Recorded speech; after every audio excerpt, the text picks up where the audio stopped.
Jarvis, drop my needle. Hello, this is the hardcore legend Mick Foley, and if you are interested in listening to idiots, you came to the right place. Have a nice day. Woo! That's an attention getter. He's a very strange young man. He's an idiot. What we're dealing with here is a complete lack of respect for the law. Oh my God, he's an idiot. You know, of course, that you're out of your jurisdiction. Personally, I think you're an idiot. But that's the evidence in the car. I was going into Toshi Station to pick up some power converters. Always like to keep my audience riveted. Greetings, ladies and gentlemen, friends and fiends, and welcome to Free Range Idiocy, the podcast about everything, but mostly just the stuff we like. This week, we come down the home stretch of our now laughably named March Madness Wrestling Bracket. Yes, it took us like a month and a half to get through this, and when we see today's bracket, you'll understand why. This is our final region, the 2010's, an era of professional wrestling of which I have damn near no knowledge whatsoever, so allow me to replace my normally pithy comments with this observation. This is probably the decade that finally pushed Uncle Corny over the edge. So stick around and find out who comes out on top of our brackets as the greatest wrestler of all time in this episode 131, Gas, Food, Lodging, and Suplex City. I am your Uncle Todd, and with me, as always, is the man who has heat with Shane McMahon over his use of the coast-to-coast top rope drop kick. He has been my partner in Idiocy for over 2 decades and hails from the mean streets of Dover, New Hampshire. I give you the man they call Tim. Me and RVD, we have an issue with that coast to coast because I know RVD, you still pull that off. Piloted that one. It's called the Van Terminator, and he brought it out on only special occasions. And Shane had to go and make it all pop culture. So now didn't he used to do that with a chair over the guy's face or something too? Yes.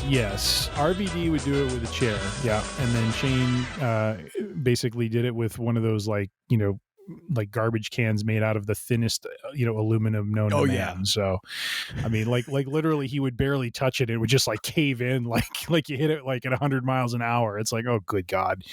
It's amazing to me when you look at the ring work of Shane McMahon, just some of the athleticness he could pull off, and yet the worst punches ever. Yeah. Like ever. Oh yeah, I mean when he goes into that whole flurry juke jump and jive sort of thing, it's just like, oh good Lord. Just no, please. Can't we get a Thez press or something a little less ridiculous? He did fall from an obscene height on multiple occasions. Well, yeah, and that's why his hamstring just finally his quad gave out on him. Probably his quad was terrified. Like, what are you going to jump off next? It's like, I'm done. I'm not doing this anymore. I'm going to tear myself, and we're all done. Yes. Oh, my goodness. Well, how are you doing, sir? I am good. How are you? I'm not too bad. I am upright. I am mobile, and I'm You're told on the right side of the lawn, or however you put it. I'm told I'm doing very well. I don't know if I trust people, but yes, I'm told I'm doing very well. Oh yeah, I woke up on the right side of the lawn, Mean Gene. You're gonna love to work that into everything, aren't you? Absolutely. Well, we are going to finally. Dear God, our national nightmare is nearly over, folks. We're going to finally finish our wrestling brackets. This episode, come hell or high water, Lord willing and the creek don't rise. But before we do that, we have to get into a little something we like to call the Week in Geek. The Week in Geek. Feels so funky. What do you got for us this time around, sir? Well, our Week in Geek this episode is really going to just center on just two just amazing episodes from two highly touted shows right now, both from really the apex of sci-fi storytelling. We have on the one hand Star Trek Picard episode 9 Vox, and then Star Wars Mandalorian season 3 episode 7, and of course chapter 23 I guess is what it would be called because it doesn't really have a name. Yeah. But just, oh my gosh, two just amazing episodes of, just from both franchises, and thought it apropos for us to kind of give them a hot take since they both aired last week. This week, we're going to have, in the case of Picard, the series finale, because this is going to be it. and in the case of Mando, the season finale. And so just thought we would dive in with some hot takes on those episodes, and maybe get a couple of thoughts, a couple predictions, what may happen in these finales respectively. So let's starting first with Star Trek Picard episode 9, Vox. And you may be wondering why we're not talking about the other episodes. We haven't planned this out. Maybe we can do kind of a review of the season overall. But 9, as we will get into in just a moment here, 9, this Vox episode, sir, was like goosebump inducing. Yes. Dusty in the room.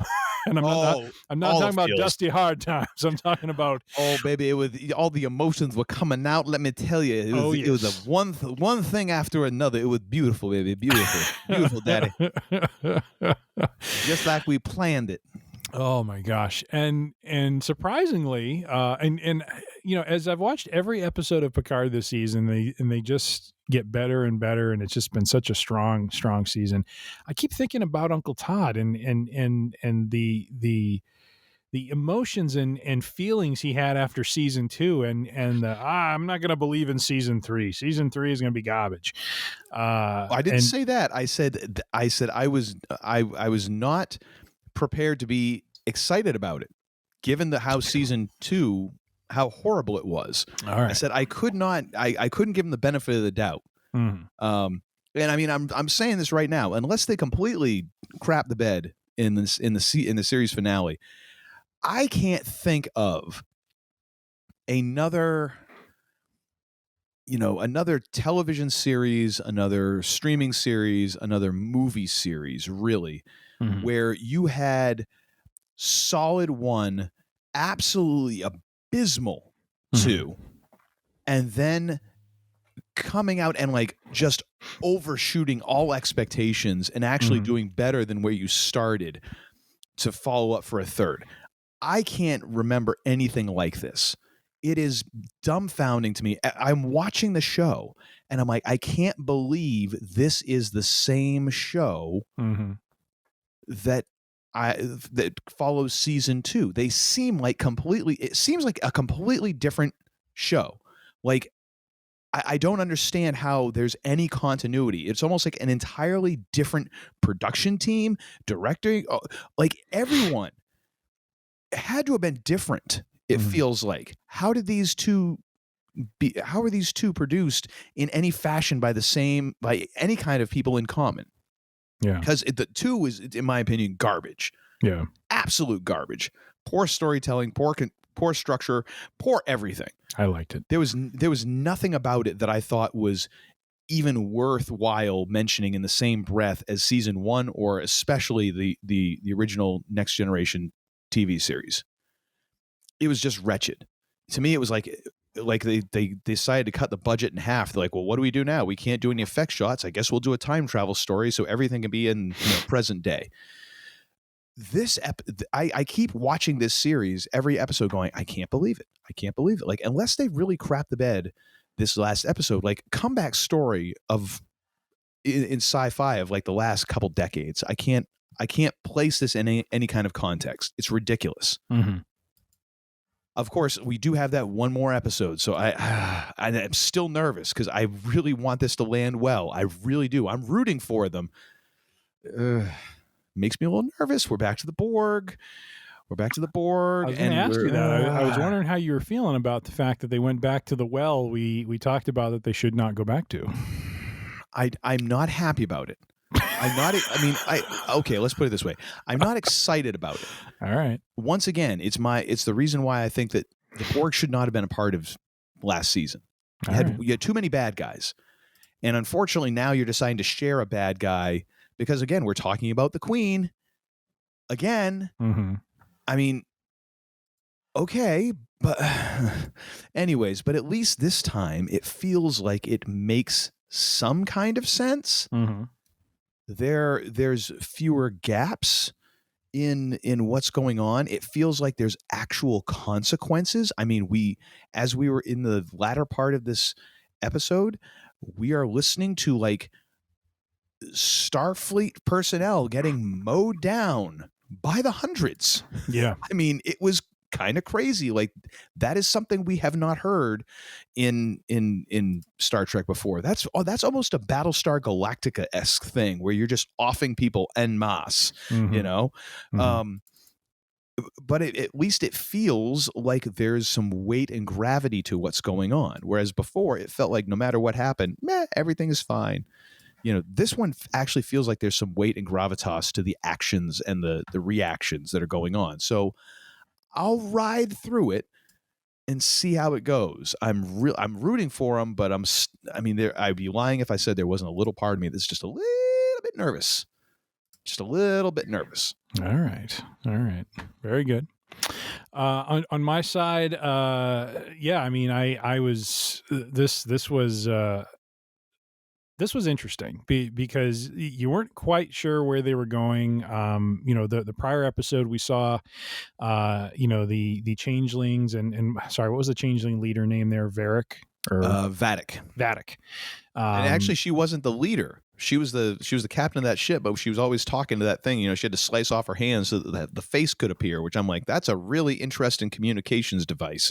Oh, I thought that thing was the Borg Queen or something like that. Maybe it is. They never really revealed who that was, but that was who was in charge of her because that was giving her all the orders. All right. Well, Vatic and her troop are outsmarted, outwitted by the bridge crew. Of course, it all came back down to Data, who has always been Picard's, you know, wild card. Yes, the ace in the hole, if you will. And so this episode, we finally understand what has been going on with Picard's son, where his superpowers kind of come from, and what is the voice he's been hearing in his head, and he is in fact wired in with the Borg, and we come to find out that the Irromatic syndrome that Picard had was misdiagnosed, and he was actually implanted with some code, if you will, that the Borg are now using, and his son is now a transmitter. And so, of course, he, wisely to him, foolishly to everyone else, decides to go and confront the Borg by himself because, you know, if Daddy couldn't do it, I can. Yes. Great decision, Jack. Way to go. And good to see that Picard ego is genetic, you know, carries through the generations. Absolutely. And then as you said, the Titan tries to make its way back to Frontier Day to warn everyone, and that whole Frontier Day thing was was kind of funny. It was like first of all, it was kind of cool to have the Shelby character back because she was, you know, part of Next Generation for a few episodes. She was part of an arc, I think, in season 5 or 6, if I'm not mistaken. And I think she was like competing with Will for like the first officer position or something like that, on the Enterprise, because he was kind of wondering about doing his own thing, you know, over a course of a few episodes, and then decides to stay, of course, and she disappears for, you know, doing something. I don't know what. Yeah, only to show up later on and get offed like everybody else. Like, we're trimming all of the timelines is what we're doing. Like, roll Aaron, nice to see you, and thank you. Yes, thank you. That's a great point. It was the Niles Crane effect. It's like, all right, we're trimming off all the loose ends. Everybody gonna die. Like, geez, when did this turn into like Sopranos in space? It's like the Vulcan from Voyager or Deep Space Nine. Yeah, he's really a changeling. Thank you, Tuvok. Yeah, it's like. I mean, we're somewhere between Sopranos and Godfather here. Is like, oh, Tuvok, we won't be seeing him no more. Like, oh, jeez, who's running this? Yep.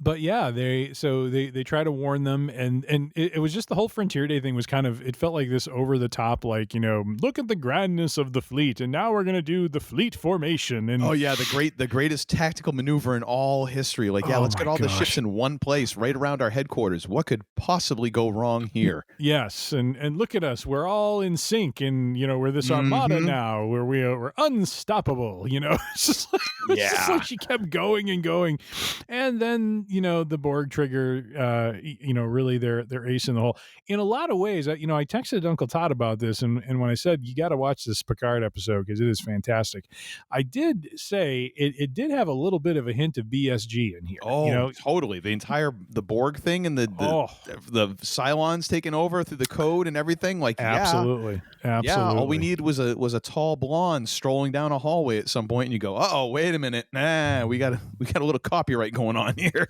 Yes, absolutely. So it was so they're in formation, and then as we come to find out, it really is just affecting Starfleet officers 25 years and younger are prone to this, and so which is great. Just once again blaming the kids, of course, blaming the kids, like indeed. God.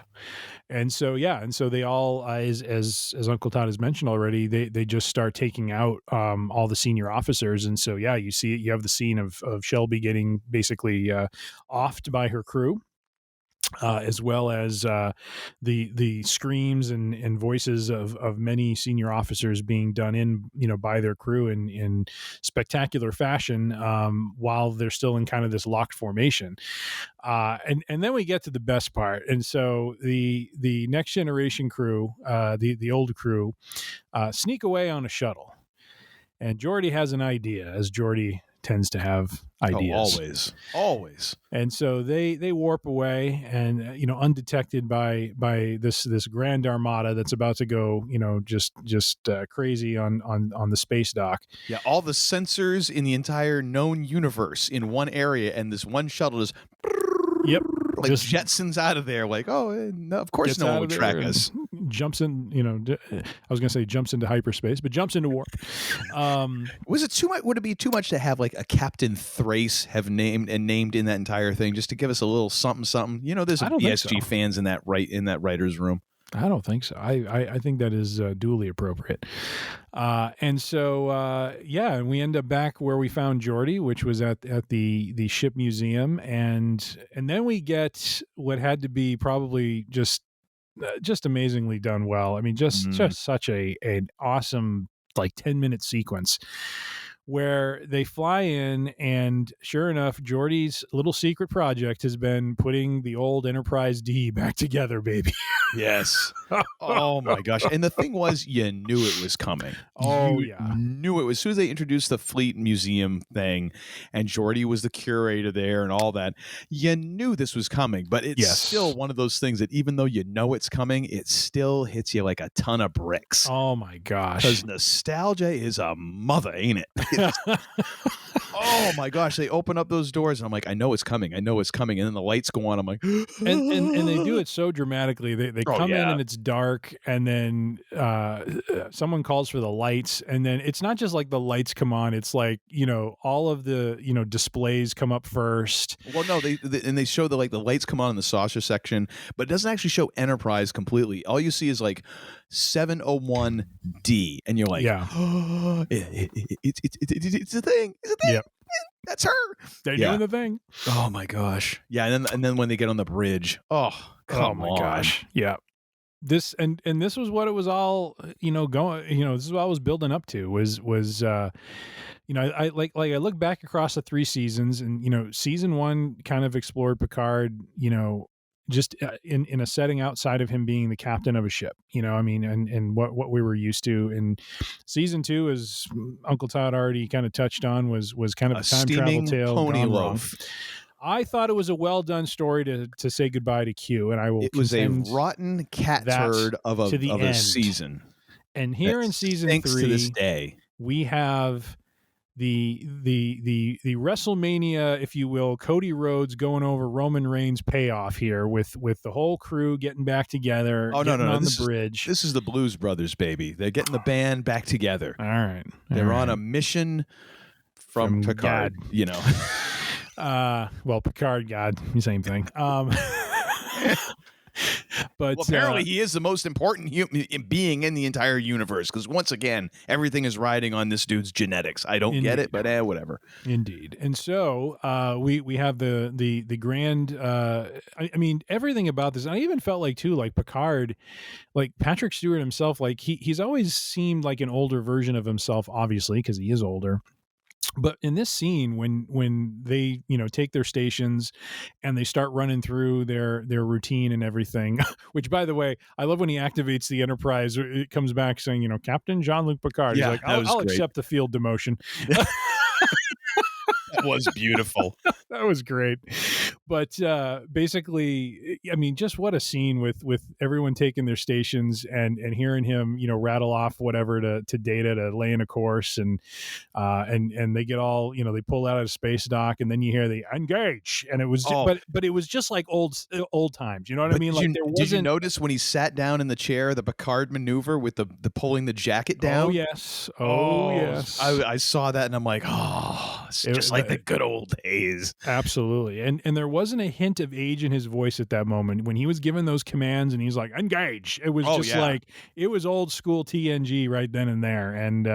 And so they are heading back into war. And the other part I really enjoyed was Geordi, very emphatically saying, this is not a network ship, which that was the other thing that, like, we talked about BSG. I mean, this is all from the pilot. You know what I mean? Like yep. the code getting slipped in, the enemy taking over through subtle means, and now you have the one ship that remains that can go up against the Armada. And so, man, what a setup for the finale, though. Just an absolutely emotional setup of just epic proportions. Seeing the old TNG band back together and in the old Bluesmobile. So yep. Or as Chief would say, let's get the old gal ready to roll. That's right. That's right. That's right. That's good stuff. I just love the fact that just the 7 of them can fly the whole thing. Well, I mean, Geordi is, he's made some updates, Of course. I mean, he had all those years to tinker with it. My question is, are we going to get a shot of Picard in the ready room before they get there? Have a little Earl back Grey and hot with Riker or something, That would be great. Earl Grey hot. There you go. Oh, Captain, I didn't get the the replicators up and running. Sorry. But here's my thought for the finale, and tell me what you think about this, because oh boy, I think if they're going to have this thing go out with a bang and have this be, the swan song for the character, here it is. They're in possession of the original Jean-Luc's body, correct? Yes. Yep. Or, well, what's left of him? What's left of him. He is going... My general prediction is, however it will happen, he is going to sacrifice himself as part of the end game to revert whatever has happened, save his son. But will do it taking down the Borg so that the Borg are actually done at this point. And it's going to kind of open up like a new era where there isn't this threat out there. And I feel that this way because it accomplishes multiple things. One, if you really think about it, it was Picard's arrogance from the original TNG episode when he was with, when Q had interjected himself in that episode and threw the ship, he said, "Oh, you think you can handle anything out here? Well, let's just see." And he throws them, way out into this realm where the Borg were, and they have their exchange, and now the Borg know about them. A lot of that comes back to Picard. And so I think it's a nice, kind of circular end to that story of, I introduced this, now I'm going to finish it. And I'm going to free humanity and free the galaxy from this thing ever bothering them again. And I'm going to do it as a way to, as the sacrifice, right? The second thing, because they have his body, they actually can do a real kind of like burial as a family, which we didn't have in season 1. It was just him with, I'm forgetting who a couple of the characters are. I don't know if Rafi was there, but there was no one from the original TNG there. You know what I mean? It was just with a bunch of characters we had just met as part of season 1. So, and then it tees up his son to now kind of take the reins and potentially even lead whatever's left of Starfleet, which I think is kind of poetic given, Picard's, station throughout most of his career. So it just feels like kind of a nice bow on the character. He has a son. He has someone who can carry his legacy forward and do so with the Picard name. And and have him, do something meaningful for him, even though he missed out, on most of his life. And to me, I feel like it's a very poetic way to kind of end that character is to have him take down the very thing that he, in some ways introduced and do it, for his family. Okay. So here's the thing. I think that, I think the first one, I think you're totally right. And I would not have What's the first one? Sorry. Basically that Picard is going to sacrifice himself and take out the Borg and he's going to eliminate the Borg threat. In his sacrifice in such a way will correct the mistake that he made, his hubris made in the original TNG show that has led to so much, such a loss of life and so many problems for Starfleet. I would not have said that before this season. However, in this season, it really seems like we are in the third act of The Godfather, and we are settling all family business. So I really feel like that's going to happen, and I hope it does, because I think it's a very poetic way for him to meet his end and to do it. And I think it would also be very interesting because here let me rectify my arrogance in the most arrogant act possible. And of course I can take down the Borg all by myself. I mean, it's perfect. Yeah. The second one, I think Jack will, I have a feeling Jack is going to carry on. I don't see him leading Starfleet. I don't think they're just going to be like, oh, and you, hey, Well, sorry, I think he'll be, I don't mean I think leading. He'll be part of Starfleet, but I think he finds renewed purpose. I think he follows in his father's footsteps, but let's be honest, Starfleet command has been pretty much decimated at this point. So and I find the title interesting, The Last Generation, right? I mean, yes. So it's going to be interesting how, like if they want to continue forward, if they're going to continue, forward with his character as kind of the lead or what they're going to do there. But nonetheless, his son is involved, maybe not as the leader, like you're saying, but just, in some significant role. Yeah. I think it's going to be very interesting, seeing where things wind up, because have they made an announcement? There was this thing that there's a new Star Trek series that is going to continue on after this with members of the TNG crew and all that, carrying on past Picard without Picard. And it would be called Star Trek Legacy or something like that. Ah, interesting. And I think it's been rumored heavily. It's been mentioned. It's sort of one of those things that a lot of people have been asked about. Everyone's like thumbs up, like, yes, totally. Would we want to do that? And of course they were mentioning like, oh yeah, and Captain Shaw could be part of it. Like, yeah, that ain't going to happen now. Sorry. But I think that could be kind of interesting. The one question I have here though is, what are the odds you think we're going to see Wesley show up as the traveler, as a traveler, or whatever that's called, along with, what's her face? The one who is she was in the first two seasons there. Oh, right. Let me see if I can find her name. I can't remember who she was, but I have Wikipedia open. I'll have it here in a second. But it would seem very appropriate for him to show up in this scenario and to maybe help Picard, or to reveal something that would help him in a way Soji? Yes. So Sojay Asha or whatever her name is. Yeah. Yeah. To me, I think that could be interesting. I hope that happens. I would really like to see, Will Wheaton kind of get one last round, kind of almost like the, a kind of a little bit of a nod around the circle with all the crew. Depending on how Picard goes down, maybe what we get is Wesley, Soji, and Q are with him in his final moments. I don't think they're going to have Q. Come on. No, and you know what? To me, that does take away from that one thing that you were like, oh, but we had this great moment with Picard and Q, and that makes the rest of this still be a great moment if he shows up. Craptastic 9 episodes of just puppy vomit, just like that's what redeems it all. And then you're gonna have him show up here after his big death scene. Man. And now it's like, oh, and just kidding, he's still around. Like, no, I'm saying before he dies, like just before he dies, he has people with him, and of course they have the ability. Okay, okay. So now, but again, you're devaluing because all of a sudden now, like, what? Q's a Force ghost now? I mean, what the hell is that? At least the other characters are living-ish characters in the realm of the TV series, as opposed to Q, who died. Like, seriously, you're going to bring him back as a Force ghost? Or is he an angel of light now? He saved a little bit of energy to just, give me one more time. Now you're making me angry. You're trying to make me angry.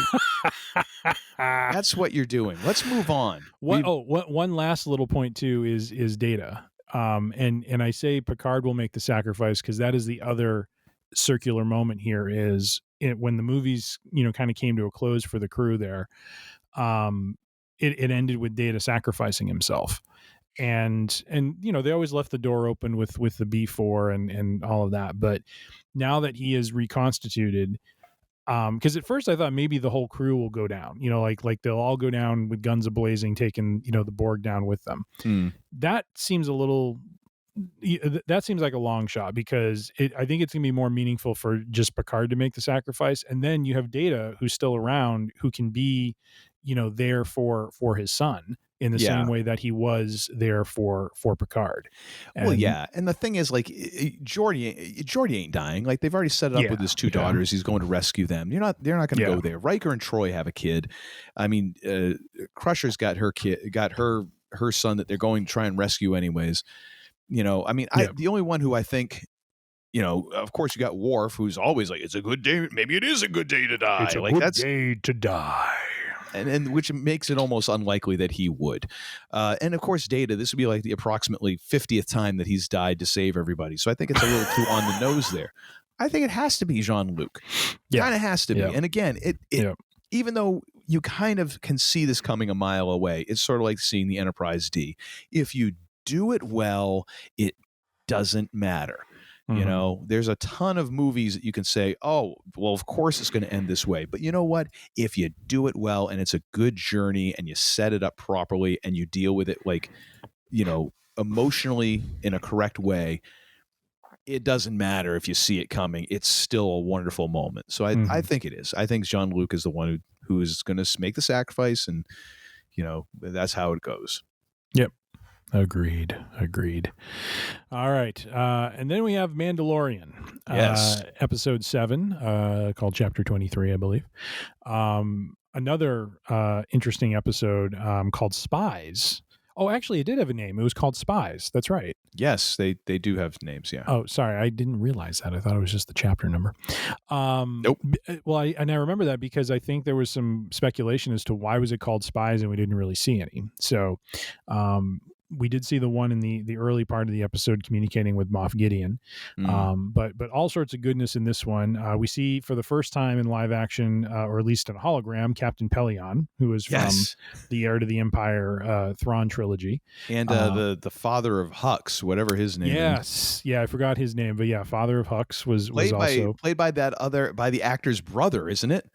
Oh, you're right. Yeah. Which I was like, that's great, because at first I thought it was the actor, because it's almost like one of those Hemsworth things. Like there's about 10 Hemsworths, and whenever they're around, if you're not looking close, or if it's like a fuzzy hologram, it could be any of them. Indeed. It's like they ran him off an assembly line. Yeah. But yeah, I thought it was him, and then they're like, oh, that was his brother. I'm like, sweet. That's kind of nice of him to throw a little work. But we get a little hint of call it jealousy, call it jelly, call it arrogance from Moff Gideon when Pelion brings up Thrawn, and he's like, Thrawn's never going to show up. Enough of this silly talk of whoever that is. Oh yeah, be very dismissive, which I've already predicted. I've told Uncle Todd, I'm like, Thrawn showing up in the finale, and he's going to make Gideon an example for the rest of the council, and they're going to fall right in line. because Thrawn isn't going to be messing around when he gets back. So. Like I said to you, like it went from like a 10-15% chance of Thrawn showing up. After this episode, it's like almost like Vegas has it off the boards. Like we are going to get Thrawn. We're probably going to get Pelion as more than a hologram. And you know what? We might even get Ahsoka in this sucker. I mean, I wouldn't be surprised if Chewie and like Force Ghost Yoda showed up. Like they might just throw the whole shebang in there. Like it went from like, okay, we're heading to this and that and the other to all of a sudden like, oh, whoa, we're doing this thing. okay. Yeah, that was like they mentioned Thrawn enough. Like, okay, I get it. He coming. He's showing up in this, and this is it was already kind of a jumping off point to the Ahsoka series anyways, but I was like, well, people are so excited about that. They don't really need to like be that heavy handed, but I'm like, okay, so we've gotten Zeb, and now, we've gotten all the Ahsoka trailer and all that. And now we've had Thrawn name dropped about 20 times in a 2-minute scene. I'm like, okay, yeah, we're leaning heavy into this. I mean, good Lord, we might get Force Ghost Kanan Jarrus at this point. My gosh, who knows? Who knows what the heck's going to happen here? Absolutely. We do have the introduction of IG-12, which is a rebuilt version of IG-11, and apparently turned him into a mech. Like fits Grogu perfectly, and apparently has a yes or no button that he likes to hit constantly. It's like no. Oh my gosh, that was hysterical. But the group goes to Mandalore. They take the fleet with them. And so now, similar to Star Trek, we have the... Oh, yes? Hang on a second, though. And I didn't notice this. It's not the entire fleet. When they show them leaving Navarro, there's a lot more ships than end up jumping into orbit around Mandalore. So there's a possibility that some of they're not bringing the entire fleet there. There was a lot of smaller ships and kind of... I don't want to say accessory, but support ships that aren't there. So it kind of makes you wonder, like, are they going for help? Or are we gonna get like, what is it? A Phoenix Squadron, from Rebels, or who's going to show up here? Are they going to get some help? Yeah. Anyways, I just want to point that out before I forgot. Thank you. Continue, sir. But no, they make the jump to Mandalore to locate the Great Forge. When they get down there, they run into a group of surviving clan who has been on Mandalore all this time. Once again, disappointed this wasn't codified in the being of Christopher Lloyd. Emerging from a cave, being like Marty, or something. Well, we got our Christopher Lloyd. Apparently, it was just kind of a little bit less than what we were anticipating. I know, but it was just it was like an upset and unhappy, older, security guy. It's I was hoping for something a little bit more, Reverend Jim. Christopher Lloyd is like 126. What do you want from the man? I want 126-year-old Reverend Jim. That's what I want. Well, you got a grumpy old dude, and then you also got Lizzo and Jack Black. I'd say it's kind of a wash. I mean, you were not expecting that. I mean, and quite honestly, a delightful couple. Oh my gosh! Like people who you think Captain like Bombardier or whatever his name was. people who you see their characters, you're like, can't they just be a couple in real life? They seem delightful together. Almost like Andy and April from Parks and Recreation. I'm still upset to this day when I watch reruns that Aubrey Plaza and Chris Pratt are not a real couple in real life. Of course, they're different people in the characters. I know that, but still, yeah. Now, it's good you can separate fiction from reality, sir. Sometimes it depends. It depends on the day, quite honestly. But while they're down there, they take this weird, like almost like sail kind of ship across the surface of Mandalore, and the armorer. It's like the discount version of Jabba's sail barge. Kind of, yeah, absolutely. And so the Mandalorians playing a little game, getting a little testy with one another, and you got Grogu getting in the middle of it all, being like, no. Yeah. But wanted to ask you, sir, that creature that kind of broke out from the surface there was that be a mythosaur there? Is that what you were thinking, or was that something else? That's totally different. Because if it was a mythosaur, everyone would be like, "Holy crap, it's a mythosaur!" Like, no, that's not a mythosaur. Well, you couldn't really tell what it was though. It broke out of the surface. It was like off-price outlet Godzilla. Like it's one of those things. It was just a creature. It was not the mythosaur, because that would, I'm sure someone would have noticed. All right.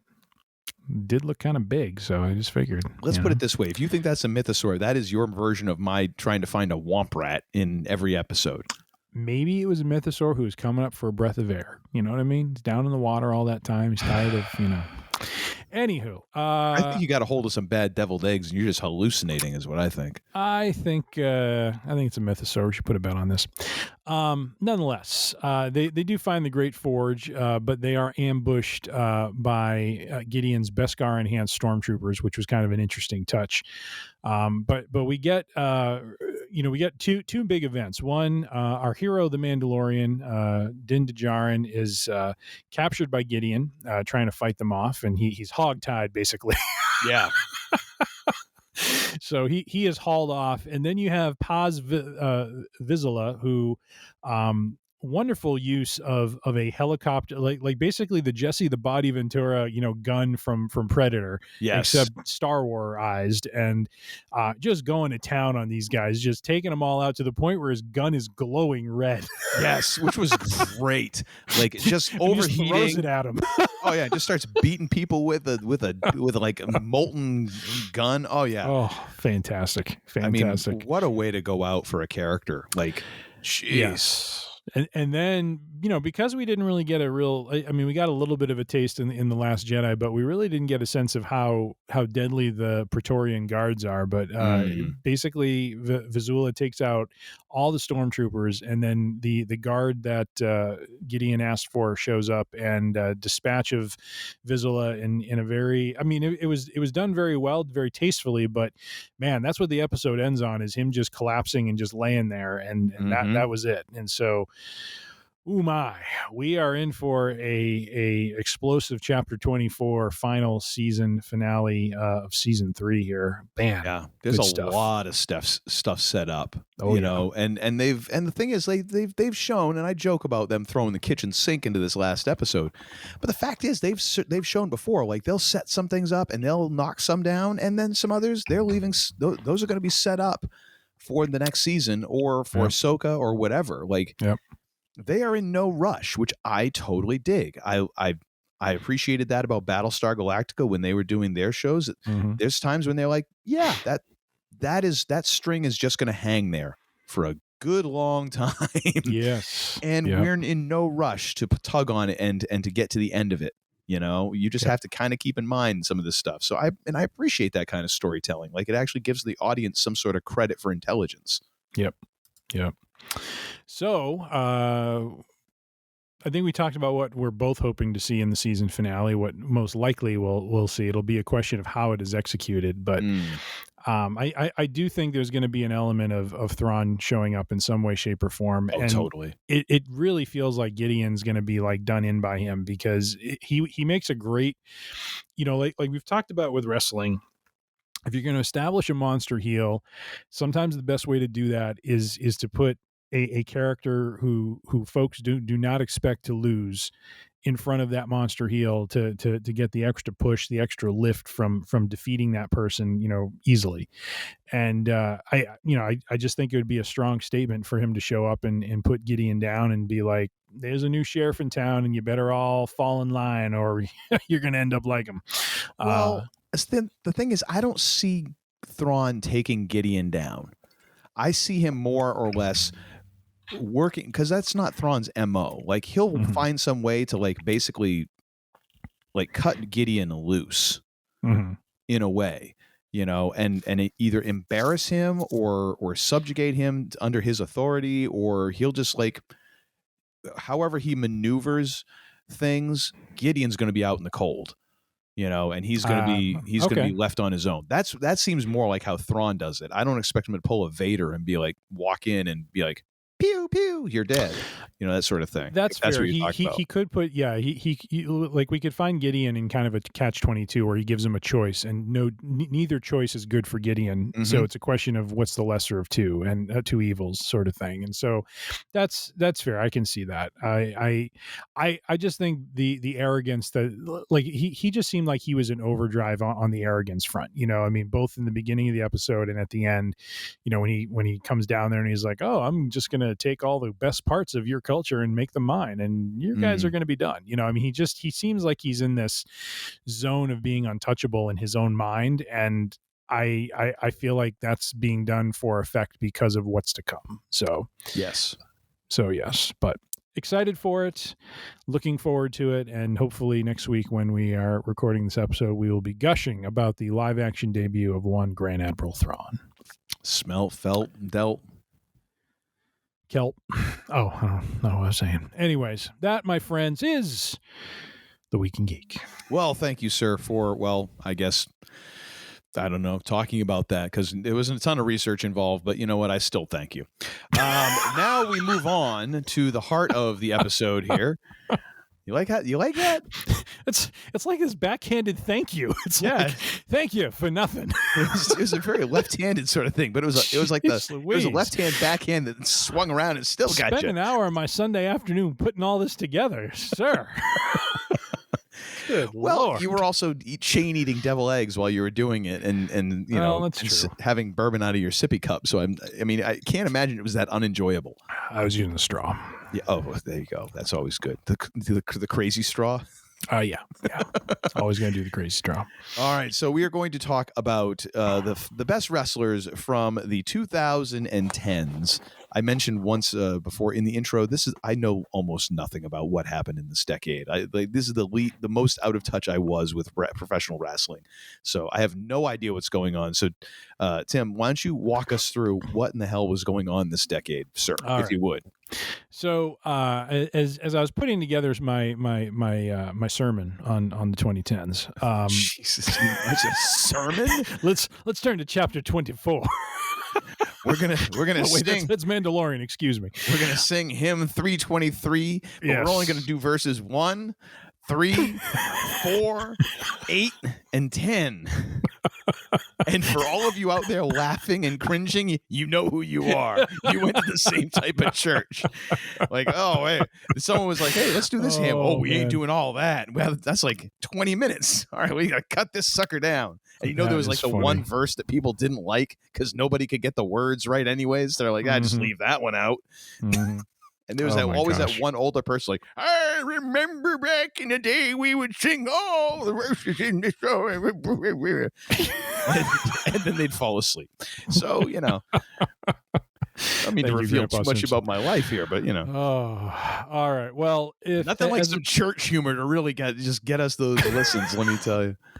Well, if as we discussed last episode, if wrestling in the 2000s was Vince and company figuring out how to, put out a compelling product with no competition to speak of, wrestling in the 2010s was seeing WWE trying to figure out how to grow some new stars because the independents were kind of drying up and talent was a little hard to come by in terms of developed talent. So this kind of manifested itself in with Triple H stepping back from being a full-time wrestler, stepping into more of a corporate role, and leading, which led to the opening of the Performance Center and the creation of the NXT brand, which I put in parentheses, ironically put out some of the best content on WWE out of all the brands.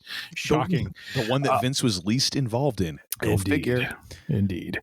And so additionally, on top of developing their stars, WWE, we found them leaning on past stars, working in a part-time capacity. And so when you think about, the 2010s and some of the main events we saw Cena versus Rock 1 and 2. We had Triple H, who came back on a number of occasions in a part-time way. We had Batista, who came back for his, swan song. And then we had the Beast, Brock Lesnar. All the things just peaked out on that one.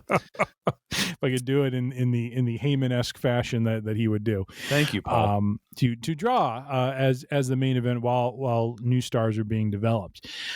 It also was a period, and in some ways this happened maybe not, I can't say Vince for certain was a part of this or not, but there were some talent who were brought in kind of through the back door, if you will, of NXT from the independents, and they actually grew into very compelling main roster stars, main event stars, both from the independents here in this country and also from promotions overseas like New Japan Pro Wrestling. So we saw, CM Punk, who had been developing throughout most of the 2000s, through mid 2000 or kind of like 06, 07 through I think he left in 2014.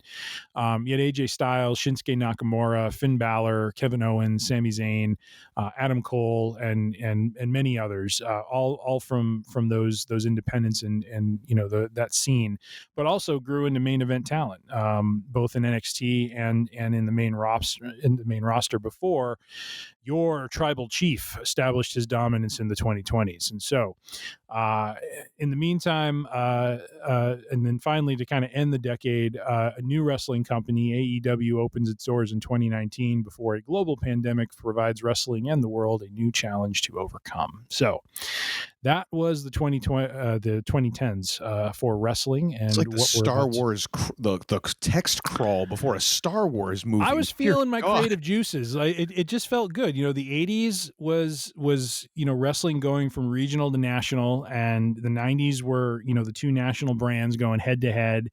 You had the 2000s where you're down to one brand trying to figure out how to keep itself compelling for everyone, and then you have in the 2010s growing. It's a very interesting when you look at it. I was very excited about this. This was something just kind of came to me this afternoon as I was writing this up. So an epiphany, if you will. An epiphany. Thank you. So unfortunately, our bracket, even though it is still a bit long in the tooth, we had to. Ladies and gentlemen, I insisted this afternoon that Tim had a play-in bracket that was as big as the bracket was going to be in the first place. He had a 16 wrestler play-in bracket. It's not 16. It was 16. You cut out 4. We're down to 12 now. I don't do math that well, but I know that's I know what those numbers are. All it right. was a big. This has expanded every single round. Like for the golden age of wrestling in the 80s, we managed to have a 16 wrestler bracket, and ever since then, things have gone to hell in a handbasket. I don't know what the hell's going on. You leave me in charge, and it gets out of control.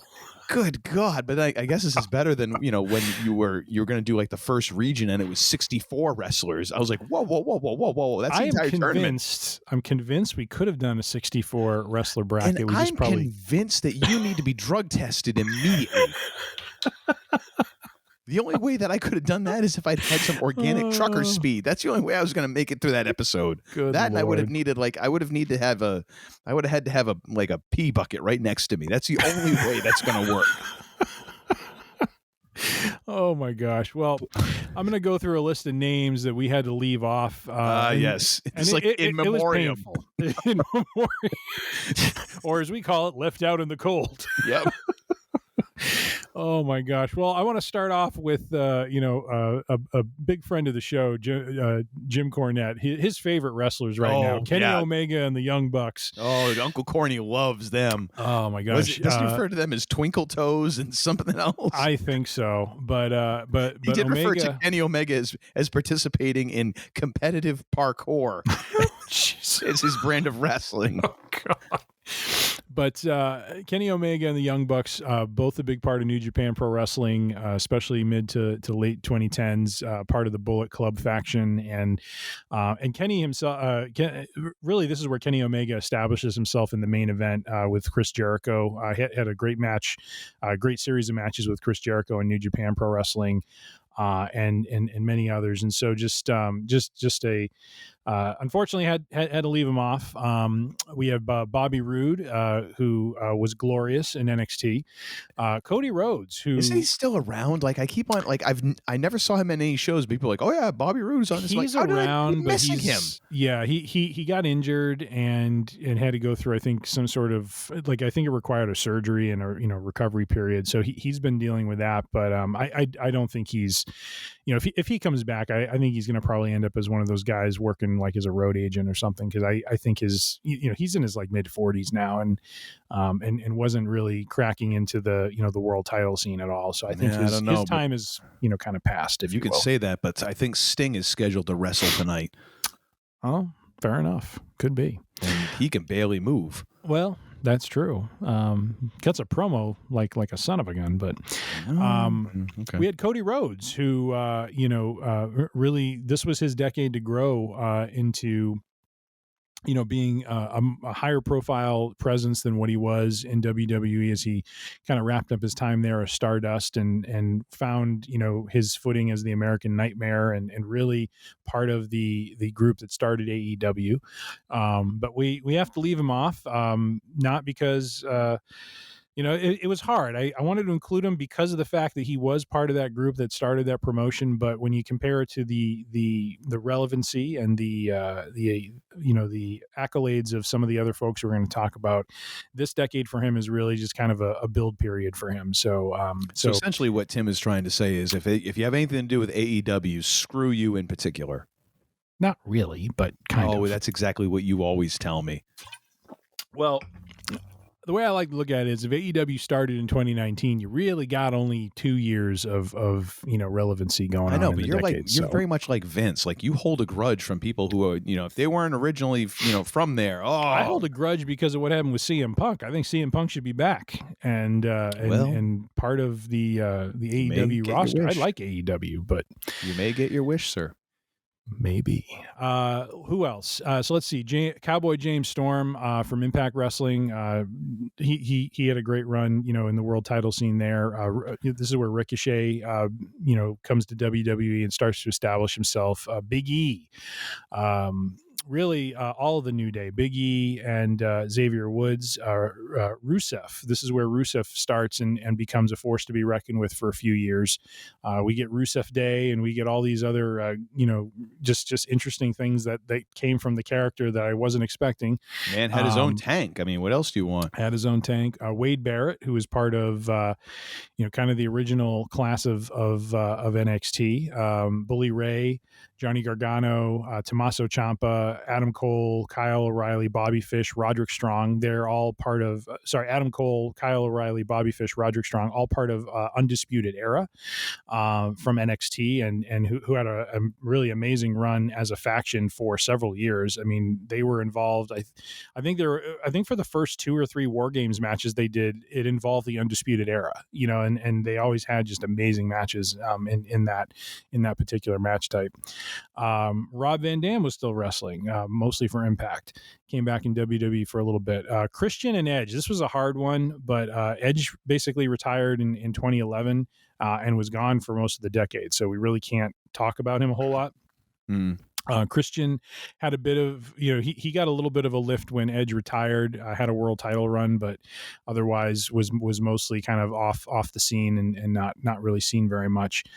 Popped up in AEW later. We have Luke Harper, who was part of the Wyatt family, just didn't really achieve much in terms of championships or, prominence that way, but definitely part of a very unique faction that debuted and really had a really strong run in the early 2010s.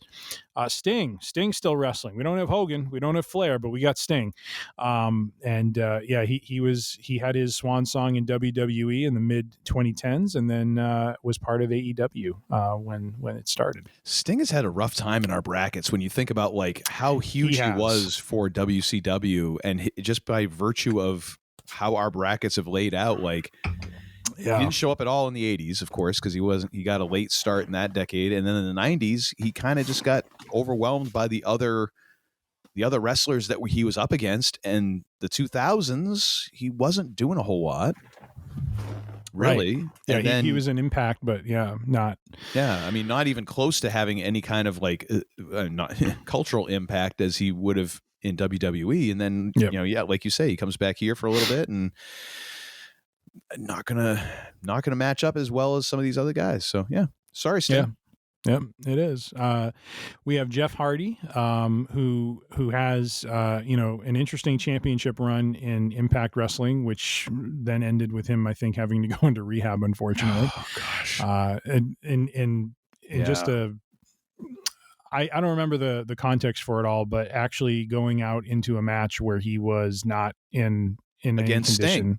Against Sting, and Sting visibly just like it was just very unfortunate, and but Jeff Hardy, definitely present during this decade, but just not reaching the heights that probably he could have. Bobby Lashley, he's another one, kind of like Cody Rhodes, that was kind of building himself back up in Impact Wrestling. He wasn't in WWE really until the end of the decade, and even then, he was just kind of getting his footing under him. He had a couple rough starts in some of the angles that he was in, and really didn't get to the kind of the almighty like he is now, where he's kind of found his groove and his character and that sort of thing. Drew McIntyre, he spent much of the 2010s first half of it basically in a jobber group and called the 3MB, the three man band or something like that. And him, Jinder Mahal, and I'm forgetting the third guy. He was from the original NXT class. Probably rightfully so. If Jinder Mahal is remembered before that guy, then oof. Yeah. But McIntyre did spend a good chunk of the decade rebuilding himself in the independents and on Impact, and really getting himself to a place where when he did come back toward the end of the decade, he was starting to make an impact. But again, it was just, he was kind of off the radar for much of it. Dolph Ziggler, he was there, but didn't wasn't really achieving greatness or anything like that. He was just that consistent hand that was already there, that was always there to perform and to put forth a show. Matt Hardy was a tough one because this is the decade where he introduced kind of the didn't he have, wasn't he the broken Matt Hardy? And then there was that's another what I was one trying to think of. Yeah, he was broken Matt Hardy, where he was doing delete, and he had this he had a couple when he was with Impact, he was doing this, and he had just this amazing match at his compound. I think it was called the Ultimate Deletion or something like that, and I think it was him and his brother, and it was just it was very different and yet very ahead of its time, and would lend itself to WWE doing some theatrically kind of based matches, so really kind of groundbreaking. And so it was hard to drop him into this, but at the same time, it's like you also can't keep him in the bracket for that one thing, otherwise much of the decade is kind of ho-hum for him. So Rey Mysterio, same sort of thing. He was in WWE early part of the decade, world champion, but then he kind of disappeared until the latter part of the decade, and spent a lot of time in the independents, going around the world and stuff like that. So Kurt Angle, same kind of thing. He had his final run in Impact, was gone for a few years, came back to WWE to do his retirement, and then really kind of petered out at that point. Sadly, his last match was losing to Baron Corbin, of all people. Just wow. Yep. Guys got to look back at that and say, who did I? Well, I think I know who I pissed off. Well, I mean, at the end of the day, most people lose their last match. That's just the way it works, No, it's not about him losing. It's about who he lost to. Oh, I know, but just in they general. Couldn't have found someone that was probably a more appropriate, opponent for him, sort of thing. But whatever. The hot wants what it wants, and Vince's hot wants strange things. Let's not get into that. And then lastly, we might have to sign an NDA or something. That's true. And then lastly, the Big Show was also cut. So these are all. Yes. So these are all names of folks that could have been in the brackets. Gave Uncle Todd heartburn when he saw it, and so I ended up dropping them out. So all right. Well, thank you for that 20-minute intro of all the people that we're not going to talk about. Well, I thought it was important to acknowledge, there were a fair number of great names that just couldn't make it in. So this is going to be another episode where I've got to go. I've got to manually create the video because YouTube's going to be like, over 3 hours. No soup for you. All right. So here we are at the play-in bracket. That is a bracket unto itself. Person. Gosh. Let's see how many. 6 matches here. So, all right, we're going to kick it off with Kofi Kingston. I picked the wrong week to stop sniffing glue. Good God. All right, I have Kofi Kingston against Sami Zayn. Kofi was included. Kofi was included. This happened so long ago. Kofi Kingston was Jamaican. Remember that? Yeah, that's true. That's true. How did they manage to switch that? Where all of a sudden it's like, oh, he doesn't have a Jamaican accent anymore. Like, how did that? I just want to know how they managed to like smooth that bump over. That's a good question. He was like all out, like he was the most Jamaican guy that you could possibly have on the roster. Like he was essentially like full sprung from Cool Runnings, like that sort of like people in Jamaica are like, that's terrible. That is so terrible. Yeah. And then all of a sudden he's just Kofi. Like, how did that happen? I want to know like how you managed to make that, like you use a like MIB like flashy thing to make everyone forget, you know? Anyways, I'm sorry. That just amuses me to no end. Like that everyone's just like, oh yeah, he's just not Jamaican anymore. Like, wait a minute, time out. Yeah, I don't remember exactly when that happened. I thought it was kind of addressed directly, but I honestly don't remember how. So that's where I can't. It was really probably speak to like he got a chair shot, and they're all like, oh well, it changed his accent. Because I mean, if Goldust can get like Tourette's from getting electrocuted, then sure, anything is possible in the WWE universe. Anyways. All right. Well, let's see. Kofi started off really around the tag belts, moved on to the U.S. Championship, but really, included him, really because New Day kind of broke some new ground for Big E, and Xavier Woods. They ended up being way more successful as this group than I think anyone really thought they were going to be. This looked like it was going to be kind of a just not a very over concept, and it would be gone within a few months. But all three of these guys really turned it into something really special, and turned into some very entertaining action for them in terms of who they would face. They started out as a heel group for a long time, and then switched over to being kind of a babyface team. But they did have their 483-day reign, I believe, as Raw Tag Team Champions, which was a record for the time, and I think has since been broken by the Usos, who I think had a 600-day reign. So, but also notable for Kofi specifically is the fact that as can happen, there were just with his story and with and I almost forgot, Kofi also introduced the acrobatic way of avoiding eliminations, the parkour style of avoiding eliminations at Royal Rumble. Yeah, which hopefully we've seen the last of, because I think the man almost broke his face this year trying to do one of those. That was not good. That was not good. It's time to retire that. It's done. So, but he did have that kind of Cinderella story of making his way to the main event at WrestleMania and winning the WWE Championship, where he reigned, I believe, until I want to say October. So he had about 180-day reign, where then he lost, and it was a pretty dominant loss to Brock Lesnar, unfortunately. Well, yeah. Which there was some consternation afterwards, of which people were like, why did he have to look so weak in defeat? Because he had been doing so well, he had been having some great matches, but once again, Vince does what Vince wants to do. So anyway, so that's Kofi, and then let's see, on the other side of it, we have Sami Zayn, who, it's going to sound kind of interesting talking about him in the context of this, of this decade, because of how hot he is right now as a talent and an act. But, he was in Ring of Honor for, much, I think, until 2012. Came into NXT in 2013, was a staple there for 2 years, won the NXT championship. Debut of Kevin Owens was at the cost of Sami Zayn. I think we talked last episode about the power bomb off the apron, kind of routine that they would do, and just some of the crazy things they would do. He had just a phenomenal set of matches with Shinsuke Nakamura when he debuted. Anyone he got in the ring with, it was just amazing matches. And then he moves on to the main roster, where sadly he goes to debut and ends up blowing his shoulder out in the process. Just kind of doing his like, as he walked to the aisle and was, really kind of hyped up, he apparently did something to his shoulder, and he still wrestled the match with Cena, but wrestled it in an injured state.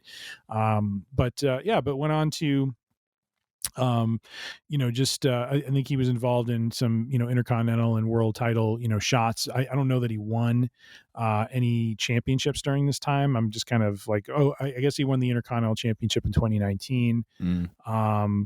Was that when he was playing like hype man for Shinsuke? I wonder. Like remember he would be like Shinsuke's mouthpiece, and he'd come out to the music, and he was like doing that dance where he was like almost convulsing, as he was like. Oh yeah. I kind of remember that. Yeah. So anyway, so Sammy, having a pretty, I call it strong, strong outing, since his start in 2013, but not really kind of reaching the levels that he's reached, in kind of the early 2020s here. So, but nonetheless, good run for him during this decade. So, anything, sir, on these two, or are you ready to make an adjudication on them? I'm ready. I'm quite set. Kofi Kingston, sir. All right. I agree. I'm going with Kofi as well. I feel he had a little bit heftier and more relevant of a run. A little bit? During this time. I don't know how you can say a little bit. It's a lot bit. I mean, Sammy, nice and solid, there and, all of those things. But the man, Kofi, was at the top of the mountain, both as in tag terms and in singles. Yep. I don't know, an IC belt just don't quite compare unless you hang on to it for about 6 years. Yep. So yeah, Kofi. Well, and being part of a groundbreaking faction as well. So, all right. And next, who do you got? Oh, I agree. Kofi as well. All right. Kofi as well. So, in our next play-in bracket, we have Brock Lesnar. Oh, this is actually a match I would have liked to have seen. I don't even need you to really go into this one. I could pick this one now if you just want to shortcut this. I want to talk a little bit about Cesaro. So I know you do, and that's why I just don't want to. But anyway. Claudio Castagnoli. The man is about as just interesting as reading the side of a cereal box to me. He is an amazing technical wrestler who is very underappreciated. Very underappreciated. Okay. He is United States champion. His spinny thing there, I mean, that's scintillating television. It is. It's amazing that he doesn't like fall over after that. So that's the level we're at right now. Okay. Somewhere right now, Jim Cornette weeps. I mean, granted, it's because DQ is closed, but he weeps nonetheless. Yeah, I was going to say, sure it isn't the Domino's, isn't The Domino's is out of Sprite. No, why, God, why? Oh, my gosh. But U.S. champion, winner of the Andre the Giant Memorial Battle Royal at WrestleMania 30. He is tag champion, had a great run with Tyson Kidd before he suffered an injury. Formed the Bar with Sheamus. So very much around the tag title scene quite a bit, but very entertaining and a consistent performer. And then we have Brock Lesnar. And Brock comes in 2012, and this was a highly hyped sort of thing. Like it was like the worst kept secret. Everyone expected the day after WrestleMania in 2012 that Lesnar was going to come back, and he came back and F5 John Cena, and so it begins with Brock. And so he goes on. He had kind of an uneven start. He was in kind of some weird, some weird matches where he was very dominant but lost to Cena. I don't know if they were just trying to protect Cena or but it was just very strange. And then they went into this phase where Lesnar was beating people by this I think he was using the Kimura lock, and he was like he snapped storyline wise snapped Triple H's arm or something like that, and then he faced him at SummerSlam. So it's kind of an uneven start for him. But man, oh man, he starts to build up, just as the unstoppable beast, and wins several world titles during this decade, holds them for long periods of time, not to the level of Roman Reigns, but fairly long. Sorry, 1 second. Oh, I thought I heard something. And then, but one of the biggest Cesaro's sneaking up on you. Yeah, I know. I was going to say, he's going to spin you around unless you pick him. But I think it's let me read this. So So WrestleMania 30 is where he broke the Undertaker's undefeated streak, which is probably, I would say even potentially even greater than the world championship accolades he earned during this decade. He is forever going to be known as the man who broke the streak, and I don't think there's ever going to be another streak like that again. So that was a major achievement for him. No one thought he was going to win, and when that pinfall got counted, man, did the air let out of that arena. Everyone was beside themselves when it happened. And it was incredible. But Lesnar goes on to have, several, basically several main events at WrestleMania with Roman Reigns, which, again, hit or miss. Some of those matches were really good. Some of them were just like, what the heck were they thinking with the booking? Was involved. I think the first one with Reigns resulted in Seth Rollins showing up and being the first man to cash in Money in the Bank and win the world title by doing so at WrestleMania by taking out Reigns and not Lesnar. But Lesnar was just from 2012 on. He is the dominant force. He is what the world title was orbiting around, and really it was about who could really challenge him and who could really beat him. And he was just so dominant and still is. So any other comments, sir, on one Brock Lesnar? No, just that the whole Cesaro thing damn near put me to sleep. I'm glad you got to the I didn't spend that much time on him. I know you didn't have to. It was almost like it was like melatonin and Xanax all put together. Just like all right. Brock Lesnar, without question. Cesaro, granted, I'm going hard on the guy because I don't think WWE creative knew exactly what to do with this guy. That's the one thing I do remember. The couple times I've seen him, he just seems so bland. And I'm like, there should be something that you ought to be able to do with this guy. And they didn't. So, but Brock Lesnar, I mean, the fact is, like, the freakish level of athletic ability that is in this one human being, it's almost one of those things where it's so bulletproof. It's almost like you can't screw it up because he's still such a spectacle that people are like, I want to go see the guy with a neck that's like 40 inches around, just slam people around. Like, that just doesn't get old, you know? Yeah. It's really hard to screw that up.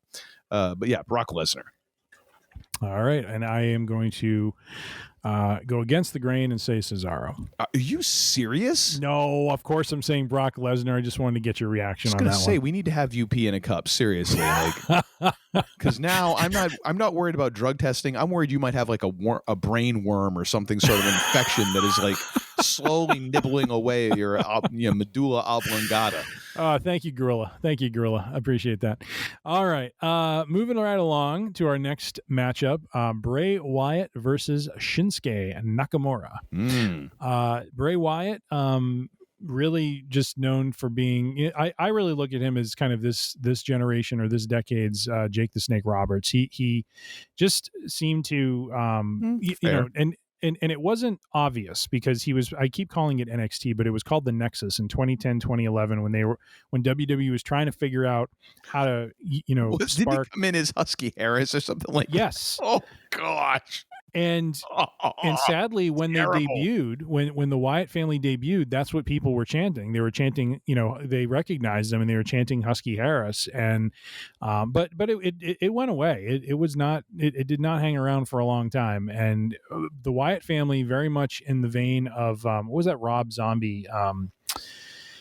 Those horror movies he made in like the late 90s. The Devil's Rejects or something like that. Yeah, I mean, very much that vibe. Just very mixed with like De Niro, Max Cady from Cape Fear sort of thing. Yeah. Yeah, if you combine those two. Yeah. So very kind of demonic, very the entrance was always just super like spooky and weird and just had such a different feel to it. And so their debut is one of the, just one of the great debuts. They went on to have some amazing matches with the Shield.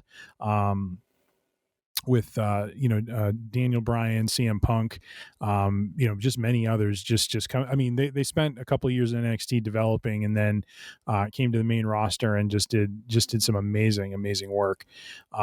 Where they won some championship belts, mostly I think Intercontinental and Tag. I think was really what they kind of orbited around, and then they kind of broke off. And Wyatt did some stuff with Matt Hardy when he came back as Broken Matt Hardy, and I think they formed the tag team, the Deleters of Worlds, which was kind of this like dream pairing between these two kind of crazy personas, and so that was kind of fun to see them together and doing that. And then Wyatt, known for coming back after and reinventing himself into the Fiend. Sadly, the Wyatt family, while it started hot, just wasn't dealt with the right way, I think, by creative. I think Bray Wyatt as a singles wrestler wasn't dealt with the right way by creative.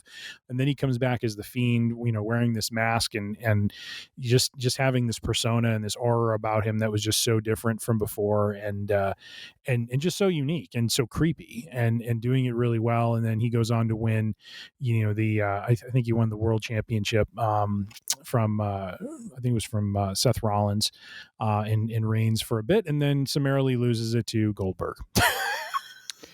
Because no one's going to put down the Fiend like a 50-year-old Goldberg.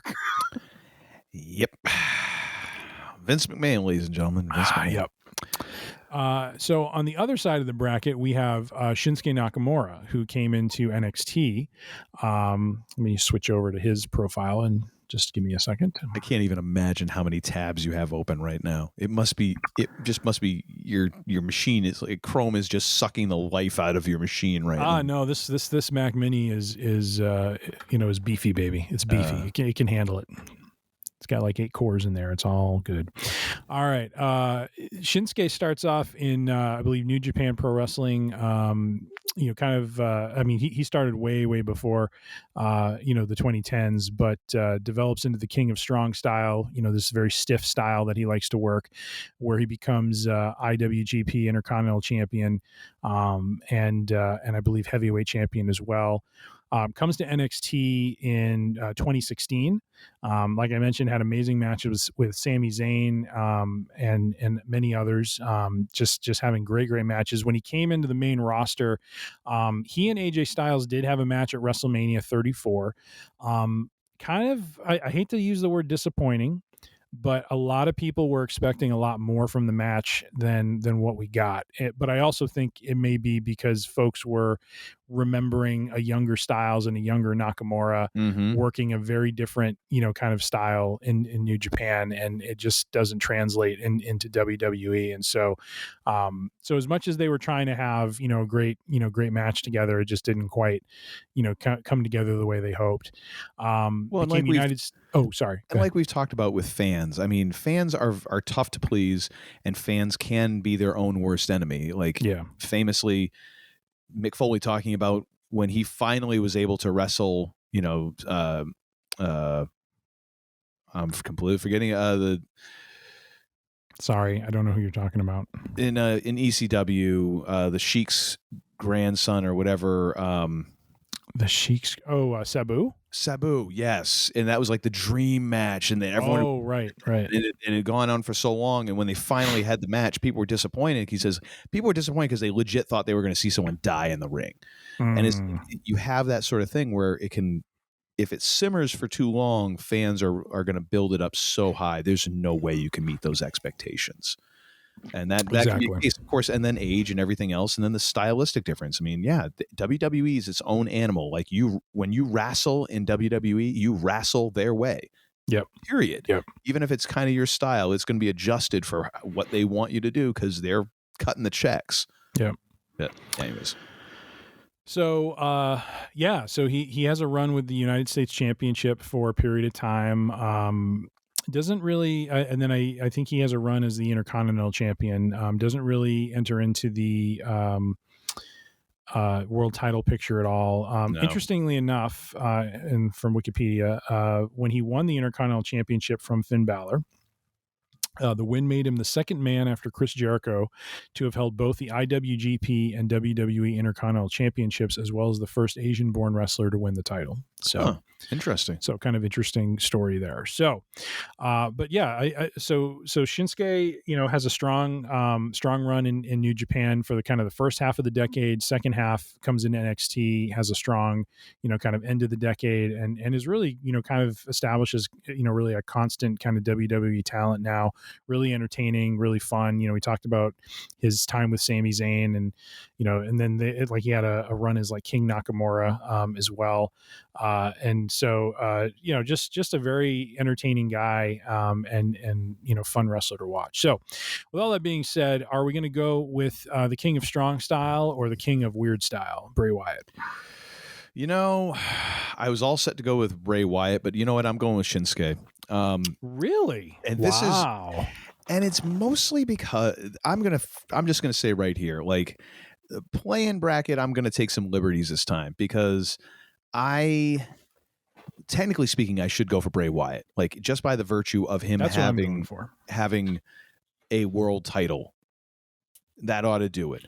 Yep. However, and I hate to say this, but I am going to allow some of what we know now to intrude upon this, and I kind of wonder how much of his own worst enemy Bray is when it comes to his creative. Mm-hmm. Because it doesn't seem like there's much of a plan beyond, wouldn't it be cool if? Mm-hmm. And then there's not really like, okay, well then how does that character survive?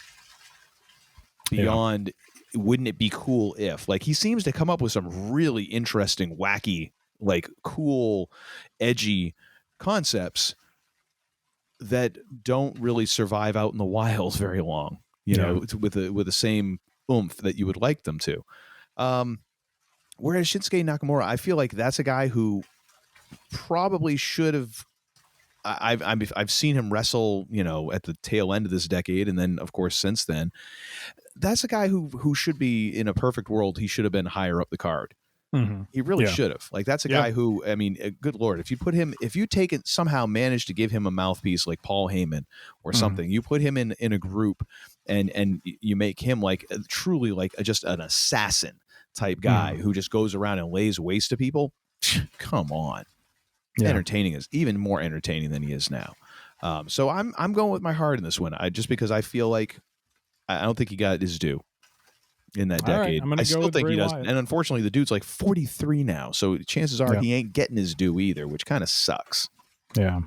But anyways. Well, I'm going to go with Bray Wyatt. I think, the Wyatt family, the Fiend, and really, he became a staple of that decade and just a lot of great feuds. So I'm going to give him the nod over Shinsuke. Yeah, I probably should have too, but you know what? Screw it. Play in bracket. This is a freebie. All right. Our next matchup, Chris Jericho versus Samoa Joe.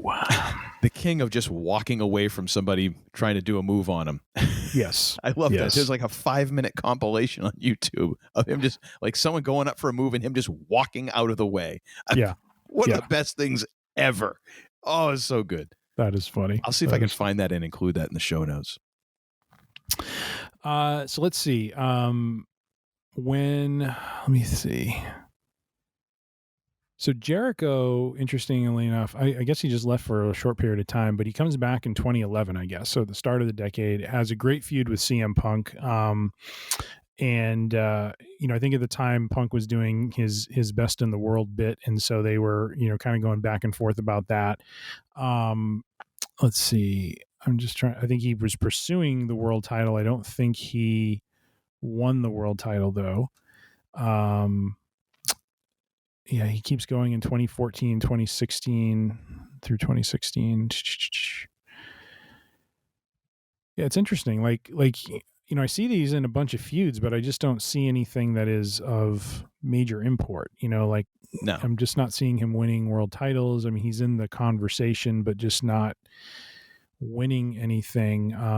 Well, much like CM Punk, he was one of those dudes that he was never going to get the same push. Yeah. Or the same money or the same recognition as the bigger guys. Yeah. He just wasn't. Well, he's also in a different phase of his career at this point. He had been a world champion multiple times. But even then, like, he wasn't. There were times, like, much like CM Punk, like, he's a champ, but he's not in the main event. Like, how does that work? Yeah. Unless you have a generational match happening there.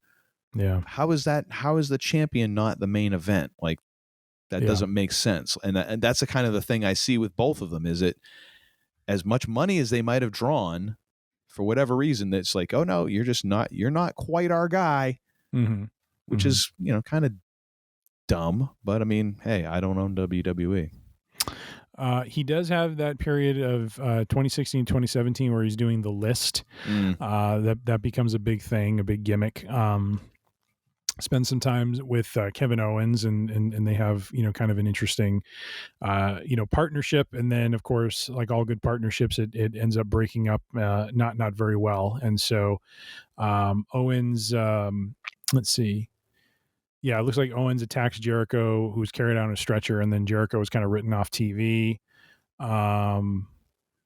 I think that was, he had a segment with Elias, I guess, putting him on the list of Jericho. And then, he left, I think, in like 2018, I think is when he left. And so he went to New Japan Pro Wrestling. He feuded with Kenny Omega, won the IWGP Intercontinental Championship, and then became the inaugural AEW World Champion when Le Champion in AEW when they opened in 2019. So, little bit of the bubbly.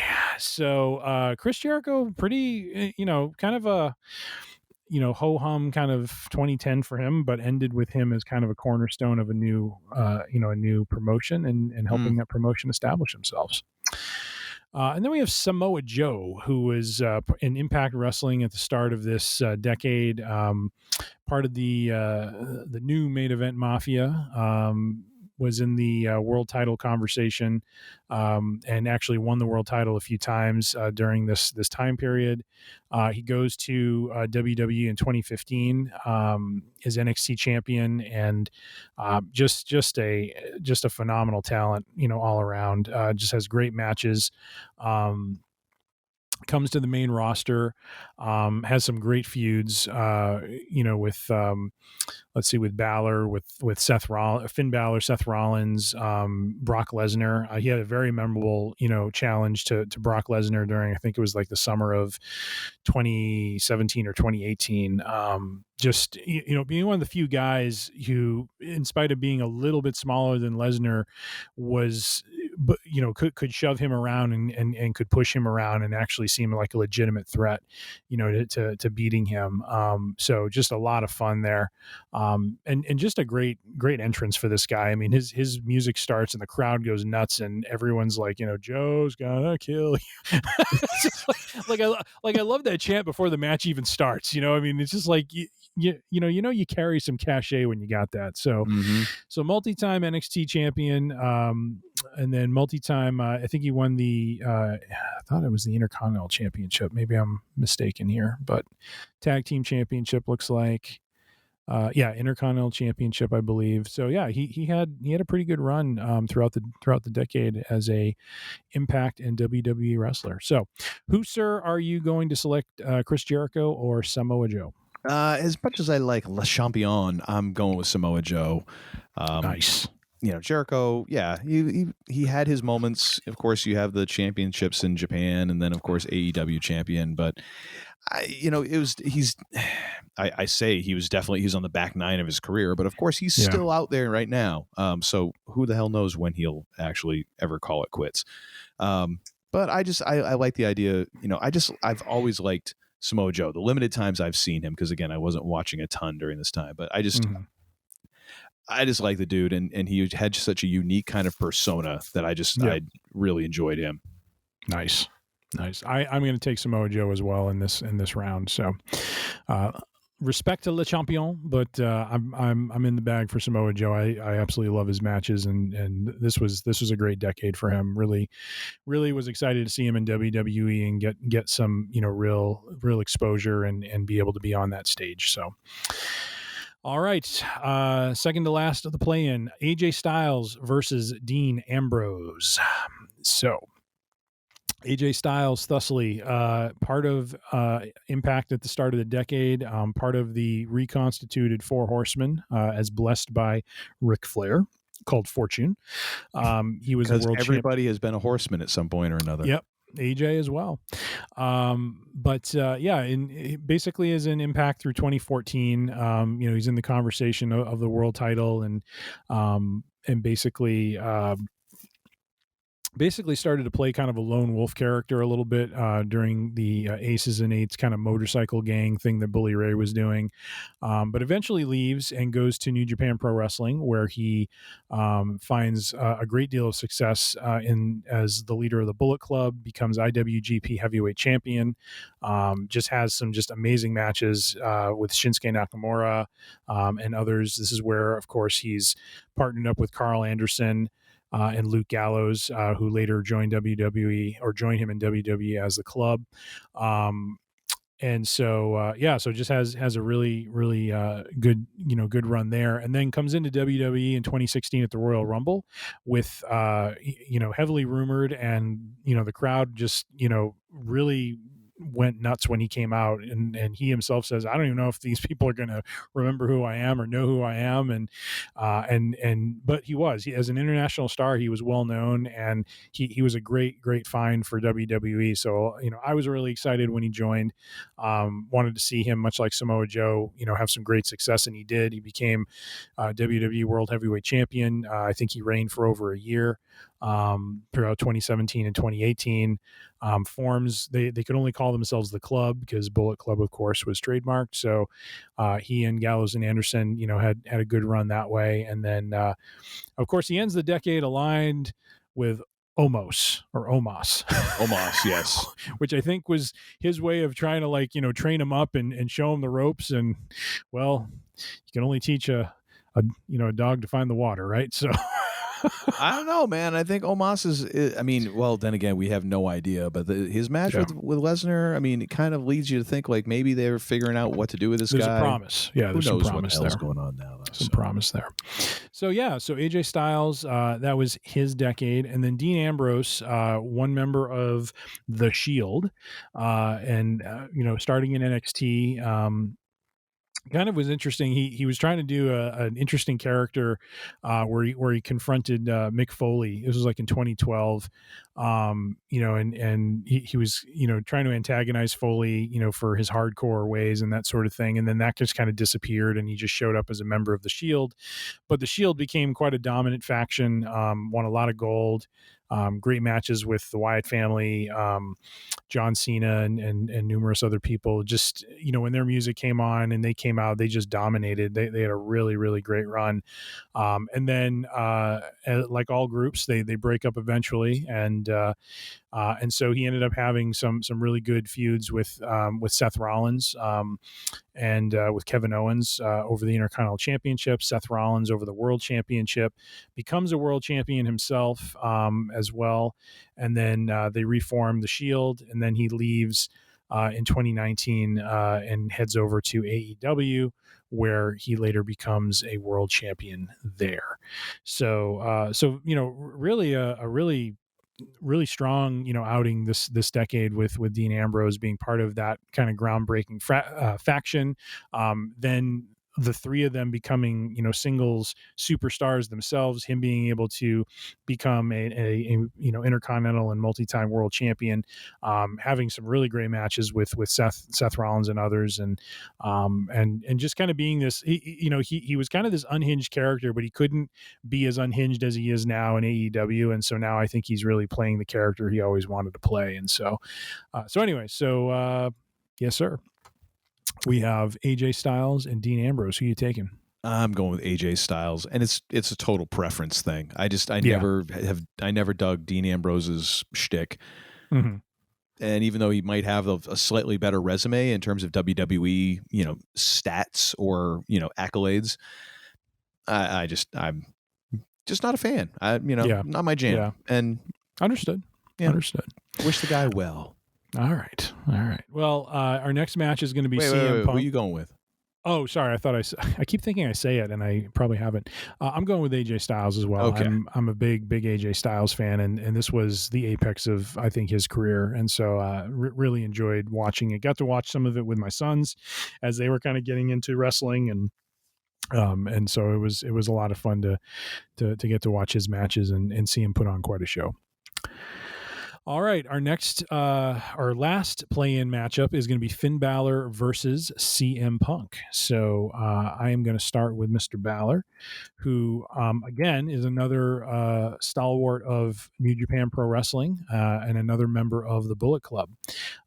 So he basically was one of the. I think he was the first leader, really, when the group kind of came together. Really formed it as kind of a.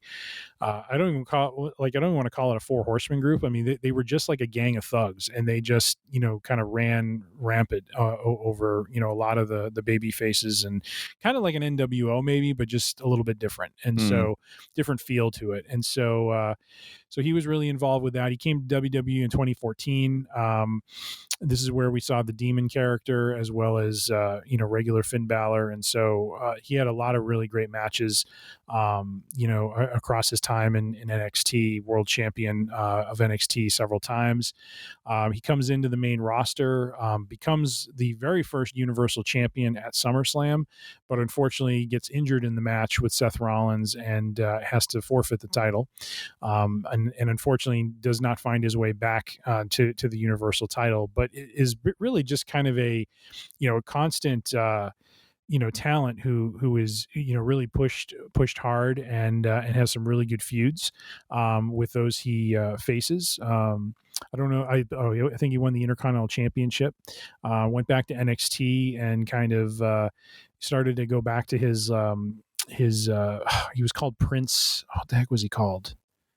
No idea. Prince something, and then in New Japan Pro Wrestling. I can't think of it, and I can't find it. Anyways, he was kind of going back to some of the attitude from that character and really kind of becoming a more edgier, version of himself. And so, it's really going to kill me. I can't find that name. Oh, I think it was called like Prince Devitt or something like that. Let me find his name. Sure.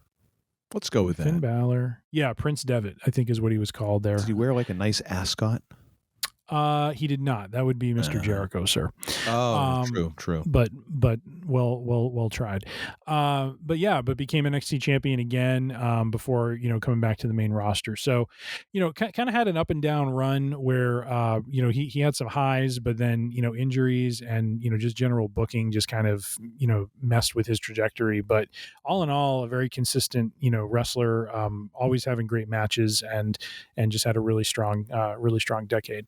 CM Punk started the decade as WWE champion in 2011. He had some just amazing matches with John Cena, and really this was kind of the apex of his time. He held the championship for I want to say like 300 and some odd days. He held it for over a year. And it was really, unfortunately for him, was in that boat of, being the champion, but not being put in the main event.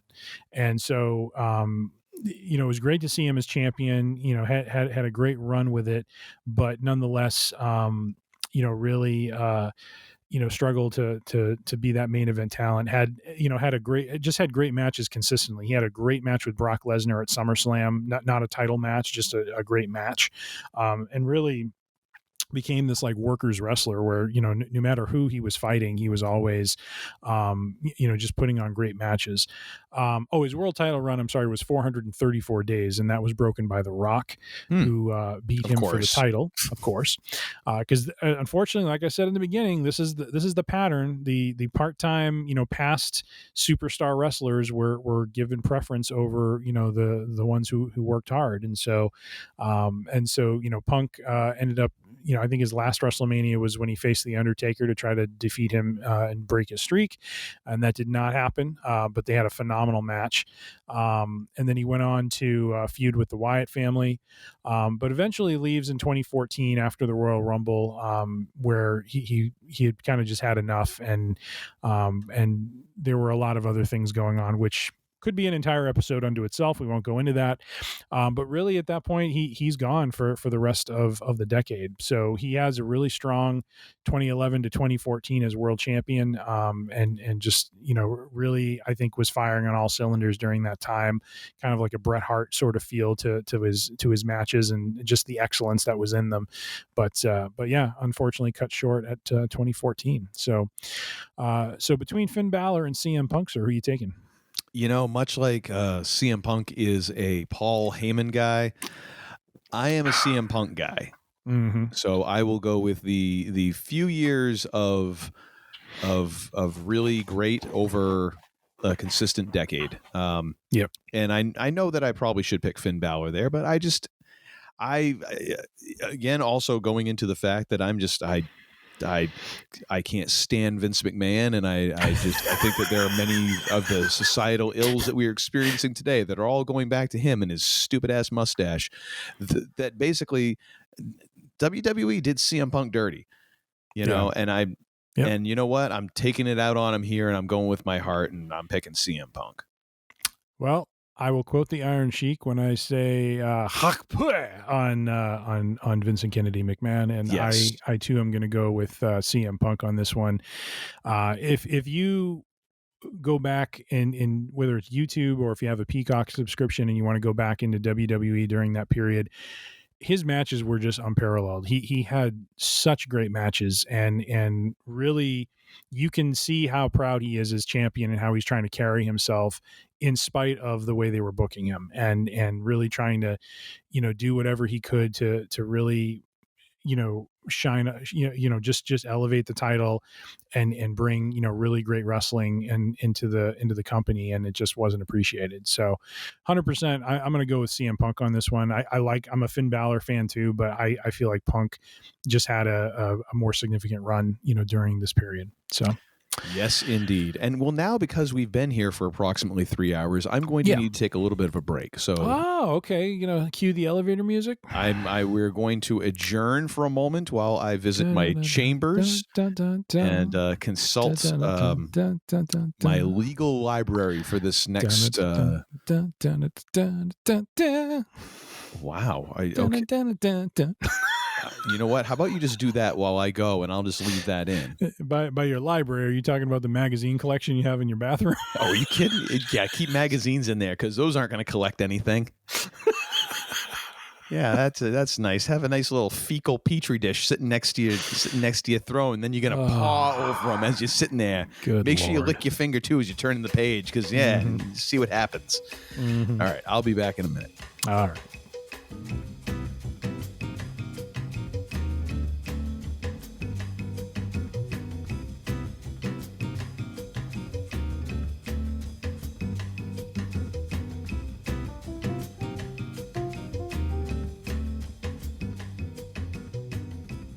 All right, so now we move on to the actual bracket, and here we're going to do our little dance, where here I ask and implore, actually, Tim, that we speed things up a little bit so that this can be done before dawn breaks, and I can get some sleep.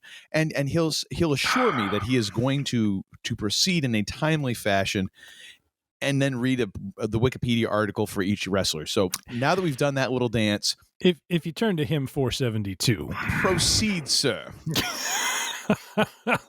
Baba, proceed. Jeez. All right. And there will be a spelling contest at the end of this where he's going to make me spell Shinsuke Nakamura. There we go. All right. Well, in our first round matchup here, we have Kofi. So for me, I have Kofi Kingston versus Brock Lesnar. And I will have to say, unfortunately for Mr. Kingston, Lesnar is going to once again go over in a squash, because the achievements of this man far, far outweighs, the wonderful run that Kingston had and the wonderful faction he created with his two compatriots that stands the test of time. But Brock Lesnar is going to advance in my first round matchup. How about you, sir? Yeah, unfortunately, not in a walk, but about as close as you can get to a respectful walk, right. And that has a lot to do with just the fact of how they're booked. It's not a reflection on Kofi's abilities or lack thereof, because, he's an incredibly talented performer. charismatic as all get out. You just see that dude and you're just kind of like, you know what? I like that dude. Yeah. But the way they book Brock, I mean, it's, again, like that talent, you just can't mess it up. And putting Paul Heyman with him as his advocate, I mean, it's a 1-2 punch. I mean, come on. Yep. All right, so Lesnar advances into the semifinals. We have in our next first round matchup, Bray Wyatt versus Samoa Joe. Who are you going with? I've got Shinsuke versus Samoa Joe. Oh, I'm sorry. You had Shinsuke. You're right. Shinsuke versus Samoa Joe for you. Bray versus Samoa Joe for me. Who are you picking? You know what? I did not plan on this going this way, but Cinderella's staying at the ball. Shinsuke. Very nice. Very nice. All right. Well, this is where, as much as I enjoy Samoa Joe, I just feel like Bray Wyatt broke a little bit more ground than him and had a much more impactful run this time around. So I'm going to advance Bray Wyatt into the quarterfinal round. He is the eater of worlds. I mean, he is the eater of worlds. You know. All right. Now my next or my third match of the first round is AJ Styles versus CM Punk. Do you have the same? Correct, sir. All right.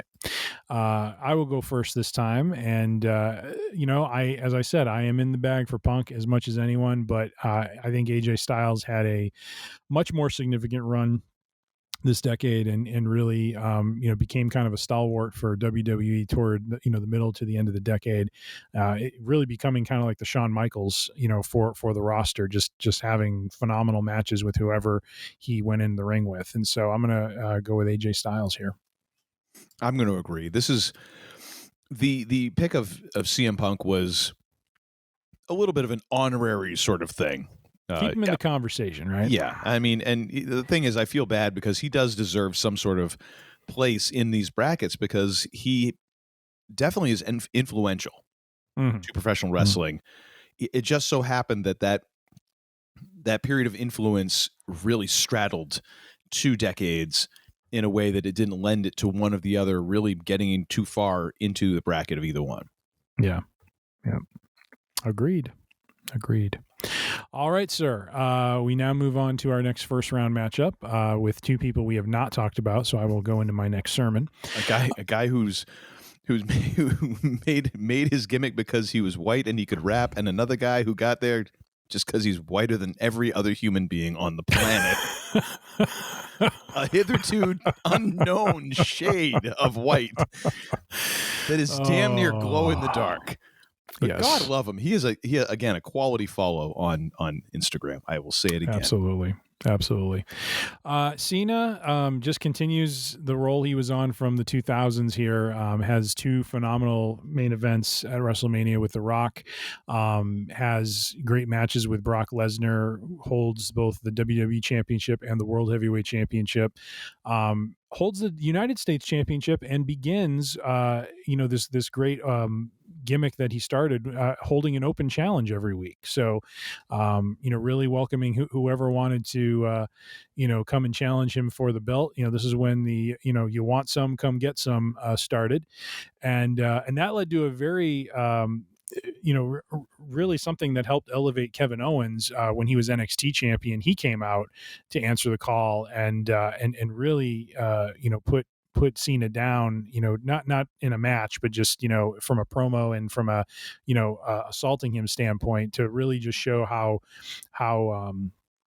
vicious he was. So, let's see, what happened here. Oh, and then I wanted to mention this.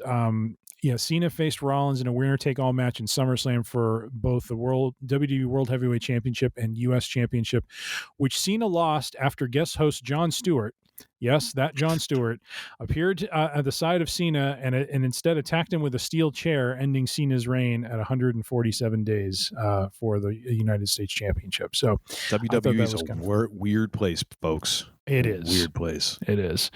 Had a great feud with AJ Styles. really, just from that point on, just, kind of had some great, feuds where he was kind of helping establish, other talent. And then, started to go more part-time in 2019. So John Cena, really, really strong run. And then we have Sheamus, who I talked about with Cesaro, who formed, the Bar tag team from, I think, 2015, 2016 on through much of that time period. He was world heavyweight champion. He was king of the Ring and Royal Rumble winner in the early part of the decade. Won the World Heavyweight Championship in 2012, 2013, was United States champion, then formed this really bad faction called the League of Nations with Rusev, Wade Barrett, and Alberto Del Rio, which went nowhere. And then formed the tag team The Bar with Cesaro, which saw a little bit more action and that sort of thing. So with all that background, sir, John Cena or Sheamus, who are you taking? You know that the League of Nations must have been a horrific faction for his partnership with the Human Yawn to be considered an upgrade. Yes, sir. Yes, sir. And now coming down the aisle. Oh, come on now. I know you. John Cena. I mean, come on. All right. I mean, the guy got booked so strong. I don't know how you could pick anyone else. Yep. All right, moving it right along. As I'm Uncle guessing Todd you also asked. went with Big Match John. I didn't know I was allowed to give my answer. I was move things along here. Wow. Okay. We're getting into the catty portion of the evening. Apparently, Tim didn't have his third steak of the day, so he's a little angry right now. I need to get some beef jerky. Pardon me for a moment. You need to get a Slim Jim. That's what you need. Oh, yeah. All right. I did select John Cena. Yep. I figured. The resume was just simply stronger, so you had to go with it. All right. Our next first round matchup is actually, we're going to kill two birds with one stone in a way. Both remaining Shield members, Roman Reigns versus Seth Rollins. And so for those who are uninitiated, the Shield debuted in 2012. And went on quite a run as a heelish faction that would come in and just beat the tar out of everyone. Excuse me. Weren't they like CM Punk's like protectors or something? Isn't that where they started out? No, he feuded with them. They were actually supposed to. I think at one point they were talking about that, and then I think they ended up being, kind of like a. Let me see. Wait a minute. Shield. Oh, I think they did help initially. Yeah, they came down and helped him win. I'm sorry, but they weren't like known as his enforcers. It was just like they interfered in like one match, and then they totally were disassociated from him after that. It was weird. So, anywho, they go on a run. Lot of great rivalries. If folks are familiar with the Shield, go check out YouTube. You'll see a lot of good stuff. They break up in 2014. All go their own ways. Let's see. Reigns wins the WWE World Heavyweight Championship. Wait a minute. Let me see if it becomes. Yeah, so he wins the championship, but was forced to defend it in the Royal Rumble match. That's where Triple H wins, which was really strange booking at the time because I'm like, why on earth would you let a part-timer? Again, this was the theme. The part-timers were beating the full-timers for some reason. Yep. Which still continues now when you think about it, and Roman Reigns is on the right side of it now. Yeah, that's fair. That is fair. Goes on to have some great matches with Brock Lesnar at WrestleMania, a set of matches where he's on the losing end of it, but then finally wins the Universal Championship and defeats him. And let me see. And then has to summarily forfeit the title when a very real life challenge of leukemia kind of crops back up in his life.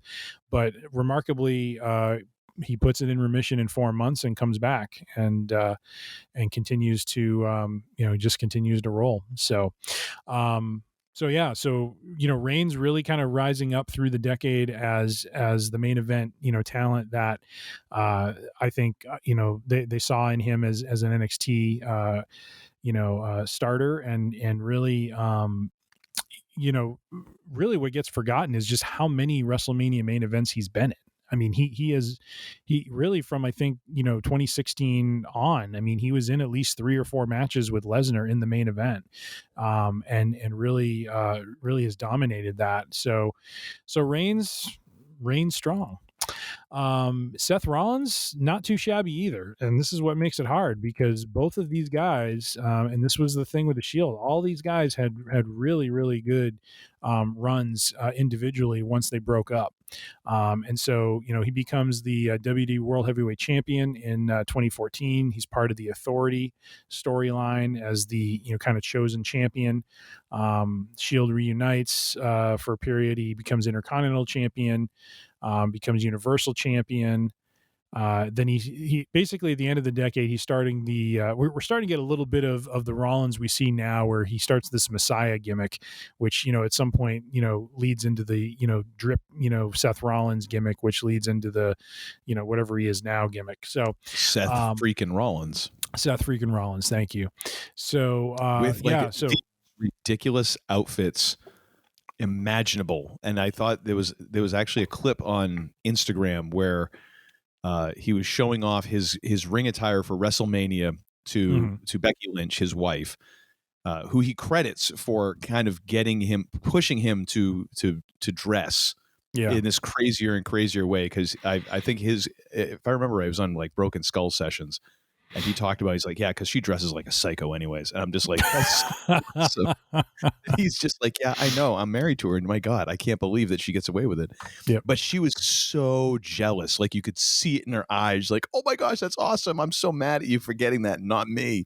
Yep. Like, oh my gosh. Yeah, he's ridiculous now though. But yeah, that is sort of, that's the beginning point, the launching off point, if you will. Yep. Seth also feuded with Sting. And unfortunately it was during one of their matches killed him, I think. Yeah, where he did he did this buckle bomb where he would power bomb him into the turnbuckle, and Sting just his back did not like, or his neck did not like that. So I think Sting was like Sting was in his 50s then, wasn't he? I think so, because he's got to be in his 60s now, isn't he? God, yes, he's still out there. Yep. The hell? He's going to be retiring soon, but who knows? But still, dude, it's like, unless you were like Hogan dumb with your money, what in the hell are you doing? I don't know. Anyways. But Rollins, and as I mentioned earlier, was the first person to cash in Money in the Bank at WrestleMania when Reigns was fighting Lesnar, and he snuck in there and won the title. It was one of the, just very memorable. I remember that being on ESPN. I think that might have been when ESPN and WWE started to, have like a partnership, and they were promoting, some of the events and some of the things happening in the events. But Rollins was on the front page of ESPN.com the next morning because it was a shocker. People did, they were looking to see who would be Lesnar or Reigns, and Rollins runs in out of nowhere, and I think it was after he had lost to Randy Orton too. I think that was the event where Randy Orton basically like goes to backdrop him, and Rollins goes sky high, and he catches him in the RKO as he comes down. It was just an incredible visual. And Rollins is a solid worker all around. So highly decorated, just won all sorts of championships during this decade, and is, really, one of the foundational members of WWE. So this is a tough one.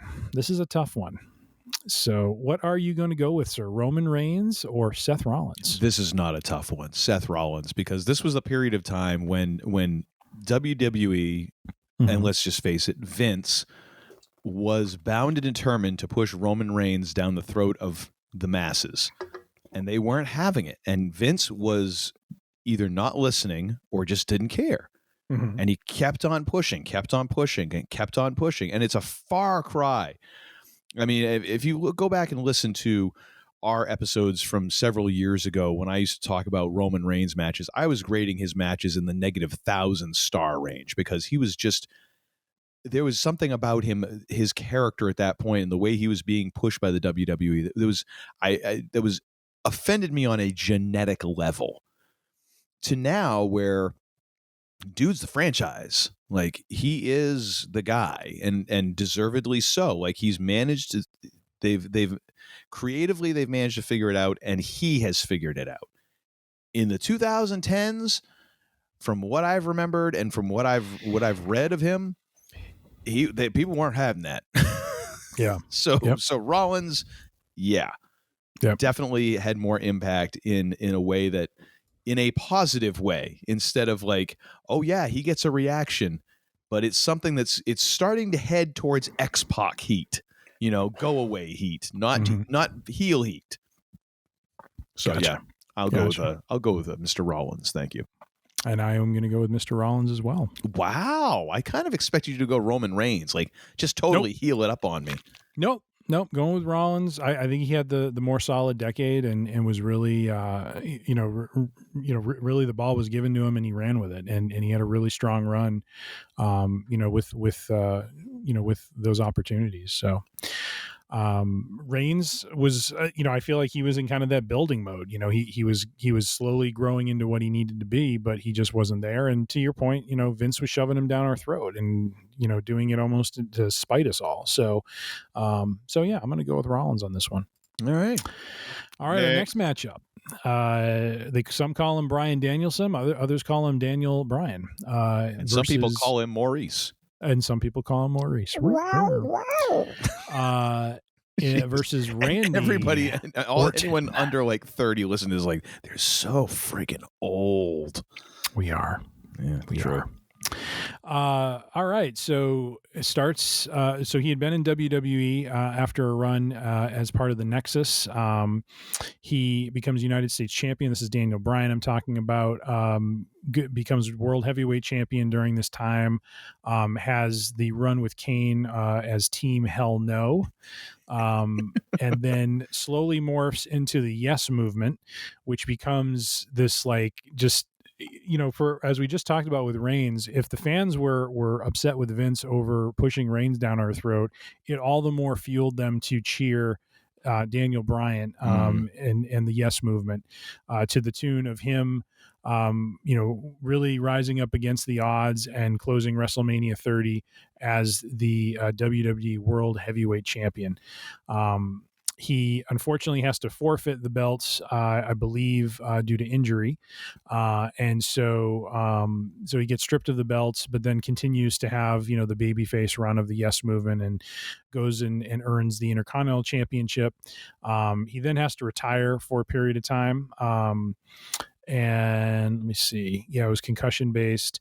Then he goes into this period of not being able to really perform because of just the trauma he had endured. And so he's basically the SmackDown general manager for 2 years, but then he gets cleared and comes back.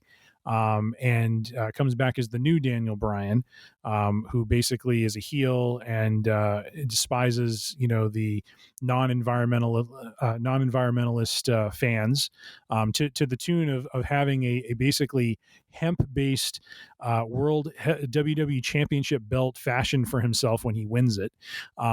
So because he's all about the environmental the environment and environmental causes. Oh my gosh, who came up with this? Oh, it was good when he was doing it. I mean, it was like it was just like nuclear heel heat. It just the way he did it. It was fantastic. All right. And then because it sounds lame, but I guess maybe in execution it was great. I kind of had to be there. Had to be there. All right, so, fair enough. But yeah, Daniel Bryan, very, very strong decade for him in WWE. And then we have Randy Orton, who has been around, at this point for, almost 10 years going into this decade. Youngest heavyweight champion, multi-time champion, holds the world heavyweight title for several occasions across the early part of the decade. Part of the Authority, wins the WWE Championship again. So he's in the world title picture quite a bit. Shockingly becomes part of the Wyatt family in 2016 and 2017. I don't know if you remember this, but he lost a match, so he had to become part of the family or something like that. I think so, yeah. It was but he unwilling became, member. Yeah. Yeah, well, he was willing for a while, and then it devolved into a, then you thought he was part of it, and then to your point, he kind of turned out of it, and then that led to their match at WrestleMania. So, U.S. champion, returned to the Legend Killer gimmick for a period of time. So Randy, strong decade for him too. So to me, this is another toughie of two greats. But who are you going with? On one hand, I like the underdog story of Daniel Bryan achieving against his own booking. Like one of those things where it's like the crowd reaction was so strong, almost in a way, like I feel like CM Punk was probably along those same lines. Like, well, we kind of got to elevate him because people aren't going to stop cheering him. And then they kind of were like, yeah, but then it doesn't mean we have to like it, pal. And unfortunately in his case, like the injuries kind of took care of whatever, Vince had in store to hose him over in the meantime. But man, Randy Orton is just one of those dudes who you look at him and he can kind of work it all.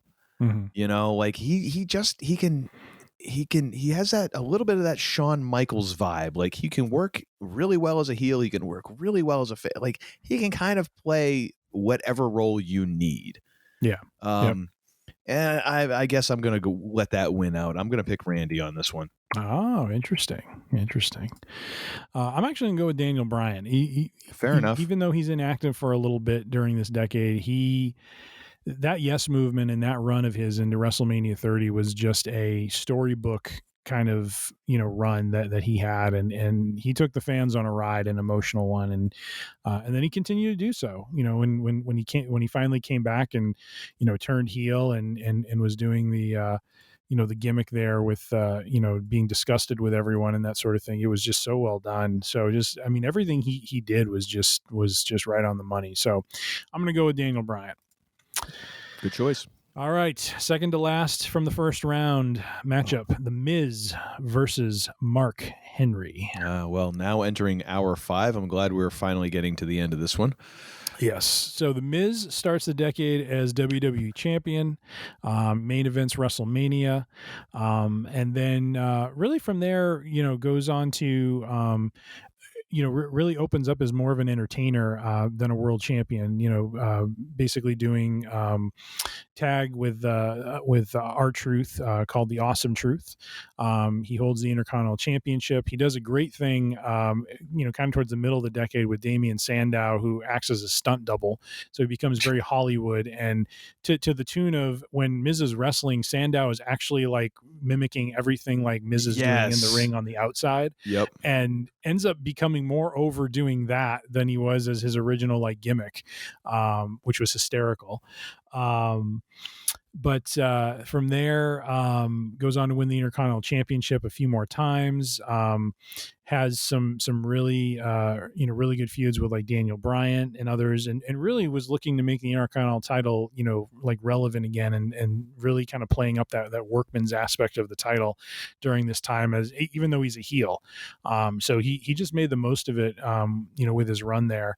But really just an entertaining heel who really just ran with the opportunity that was given him, and did well with it all. So very, very active decade for him, and really is kind of a foundational part of the roster. I mean, he's always involved in some way, shape, or form, and whether it's hyping things up, doing the stuff he did with Snoop Dogg, or working with other celebrities. I mean, he's just right there in the mix. So Miz with a pretty consistent and strong decade. And then we have Mark Henry, who enters the 2010s.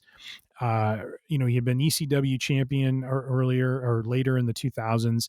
Now he's getting into the Hall of Pain character, and he turns heel and becomes world heavyweight champion, and just goes on a run. And he is vicious and brutal, and really inducting people into the Hall of Pain. And it was such a great gimmick, and he did so well with it. And then continues from 2013 on to be just kind of a presence, a superstar there, really kind of a main event superstar, but not really ever, capturing the title again, dealing with some injuries along the way, and then ultimately retiring in 2017. So Mark Henry just kind of 2000s grew, really had that building time period, and then the really from 2010 to 2015 was his most successful time, and then he retired in 2017. So between Mark Henry and the Miz, sir, who you taking? I hate doing this because I just I'm going to go with the Miz. I want to root for Mark Henry because I remember just how badly he was booked through the Attitude Era and all of the, just all of that, and to finally get, see find a legit badass character and hit his stride. That's cool. Man, I just the Miz though. I mean, the freaking I remember when he was on Road Rules, come on. But yeah, you can't argue he had the better decade, which says a lot about, WWE and Vince, I guess. All right. I'm actually going to go with Mark Henry on this one. Wow. I'm kind of shocked on that. I understand Miz is still going strong and was more active. And I have advanced people because of that. But I remember watching Mark Henry's Hall of Pain character and what he did. And he really transformed. And he was a monster during his run in the first half of that decade and really was a force to be reckoned with. So I just appreciated that from him and felt, he just made a great impact that way. So I'm going to go with Mark Henry on this one. Right on. All right, last matchup, Kane. Last matchup of the first round, Kane versus Kevin Owens. So we have Kane coming into the 2010s, World Heavyweight Champion. He then goes on to put the mask back on and form Team Hell No with Daniel Bryan, and they do some really, really entertaining bits there, just really funny. Becomes part of the Authority, and then basically starts to become kind of an authority figure without the mask in a business suit, which was just very strange to see because Kane had always been just kind of the the demon, so to speak. But then he goes back. It looks like in 2015 he goes back to being the Masked Kane in tag matches. But really, from a career standpoint, his career is winding down at this point. So, and the character is kind of winding down as well. So he's just more of a, consistent hand who can kind of jump in and be a part of different feuds and be some star presence. But really, his growth and his place in the world title picture is just, kind of diminished at this point. So he basically, he makes it through the decade, but really just, in tag teams and just participating in feuds. So there's Kane, and then Kevin Owens. Sorry, bring him up real quick. Kevin Owens, another product of the indie wrestling scene, joins NXT in 2014. But immediately is crowned NXT champion, has a pretty long run with it. Even goes as NXT champion to Raw and challenges John Cena for the US championship. And really, is booked to look very strong against him, goes to the main roster, becomes the Intercontinental champion, becomes a Universal champion, and holds that for a fair amount of time. And then through 2017 to 2019, US champion, he's kind of in the conversation around that. And I think the Intercontinental title. And then I think he was teaming up with Zayn or feuding with him or something like that during that time period, but just had some great matches. And then, had great matches with Daniel Bryan and others, AJ Styles. So yeah, just a real consistent time for him from 2014 on as a, kind of main event presence and main, real big star. And so, so strong decade for Kevin Owens, even though it starts around the 2014 time period. So who are you taking here, Kevin Owens or Kane? Kevin Owens. I mean, technically speaking, the prize fighter. Once again, you can't coach height. No. You can't coach size. If Kane were, 6'1", he probably would have been done a lot sooner, but he was a big dude who could still perform, and they could kind of throw him in wherever. Like you said, he was a good hand and probably had a good attitude and got along with folks. But yeah, he was just there he was a guy at that point. I agree. I'm also going to take Kevin Owens. He is my pick as well to advance to the quarterfinals. All right. Let's see. Our quarterfinal first match for me, it is Brock Lesnar versus Bray Wyatt. Who is it for you? Is Brock Lesnar versus Shinsuke.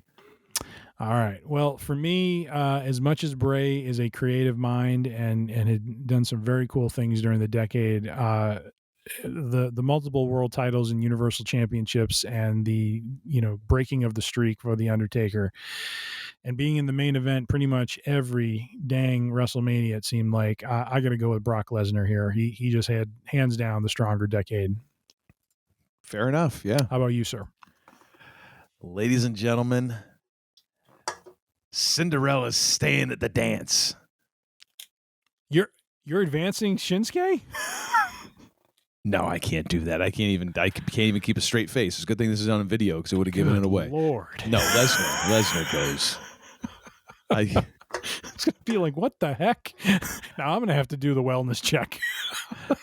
my hypocrisy only goes so far. Thank you. Oh, my gosh. Tim had a little heart flutter there for a minute. Like, You advanced Shinsuke over Brock? What the heck? Oh, my gosh. That's funny. He put a Tic Tac under his tongue. He's like, I need something. There we go. All right. Next quarterfinal match, AJ Styles versus John Cena. That is for me. AJ Styles versus John Cena. Who is it for you? Same here. All right. Who are you advancing? I mean, the Doctor of Thugonomics, of course.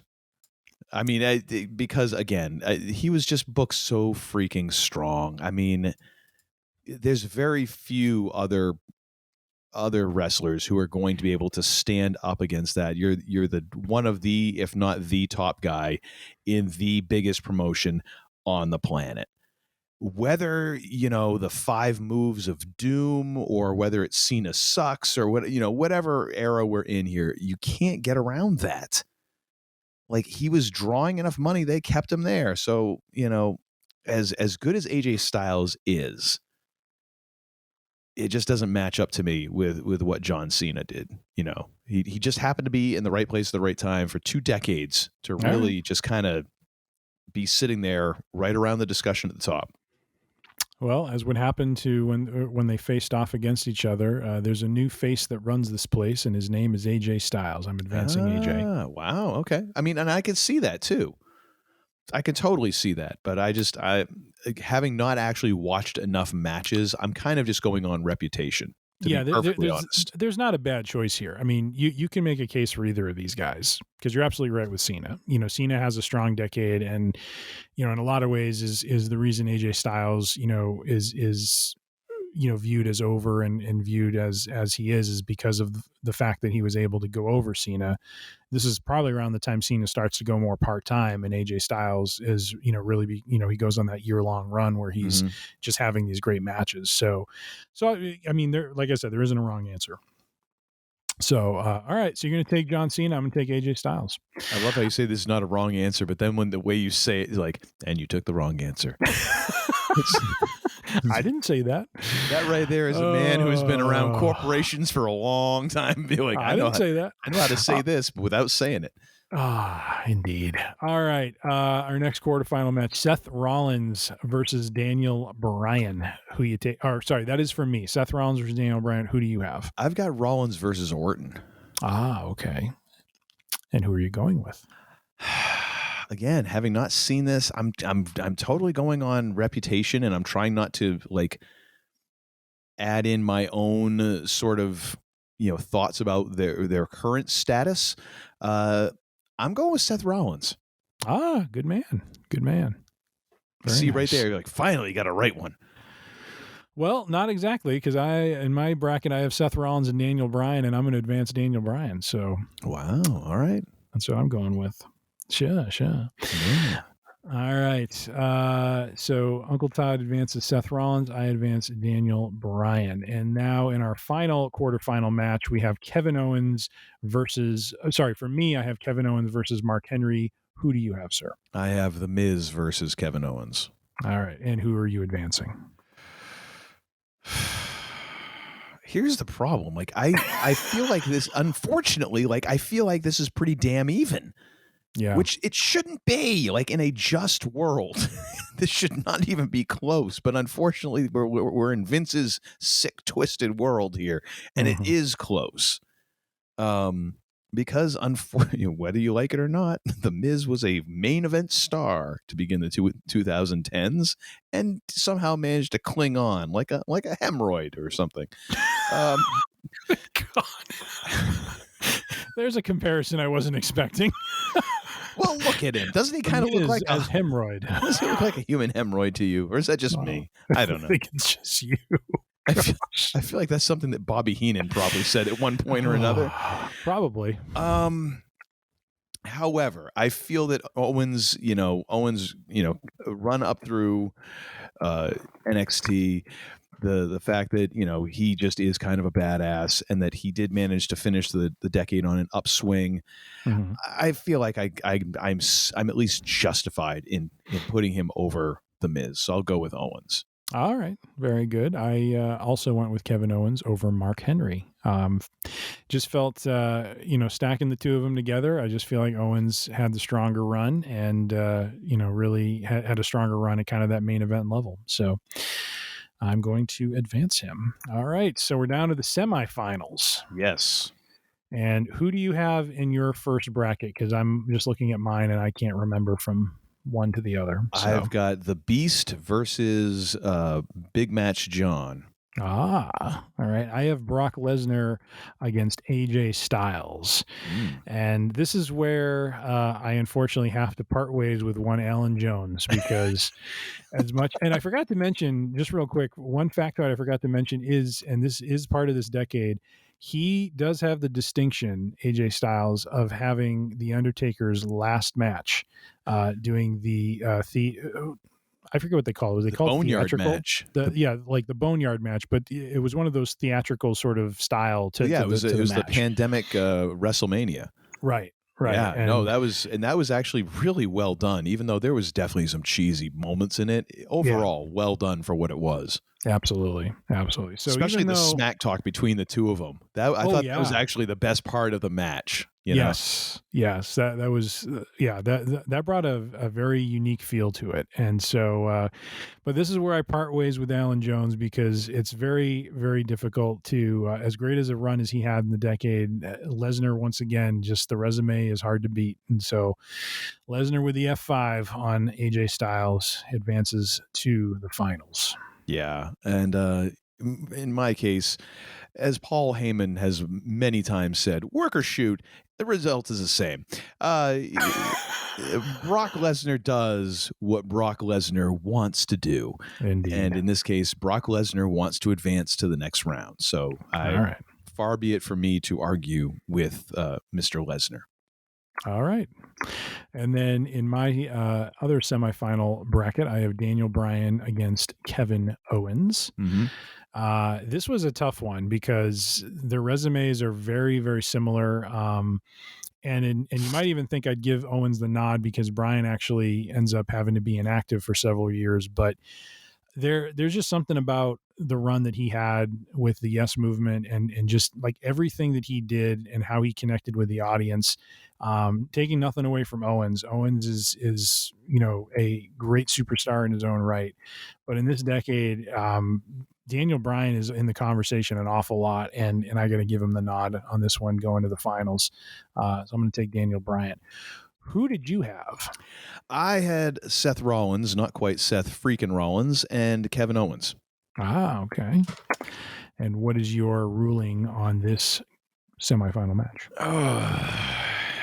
It's kind of tough. Like again, I feel like this is a pretty even match, but I'm going with Rollins.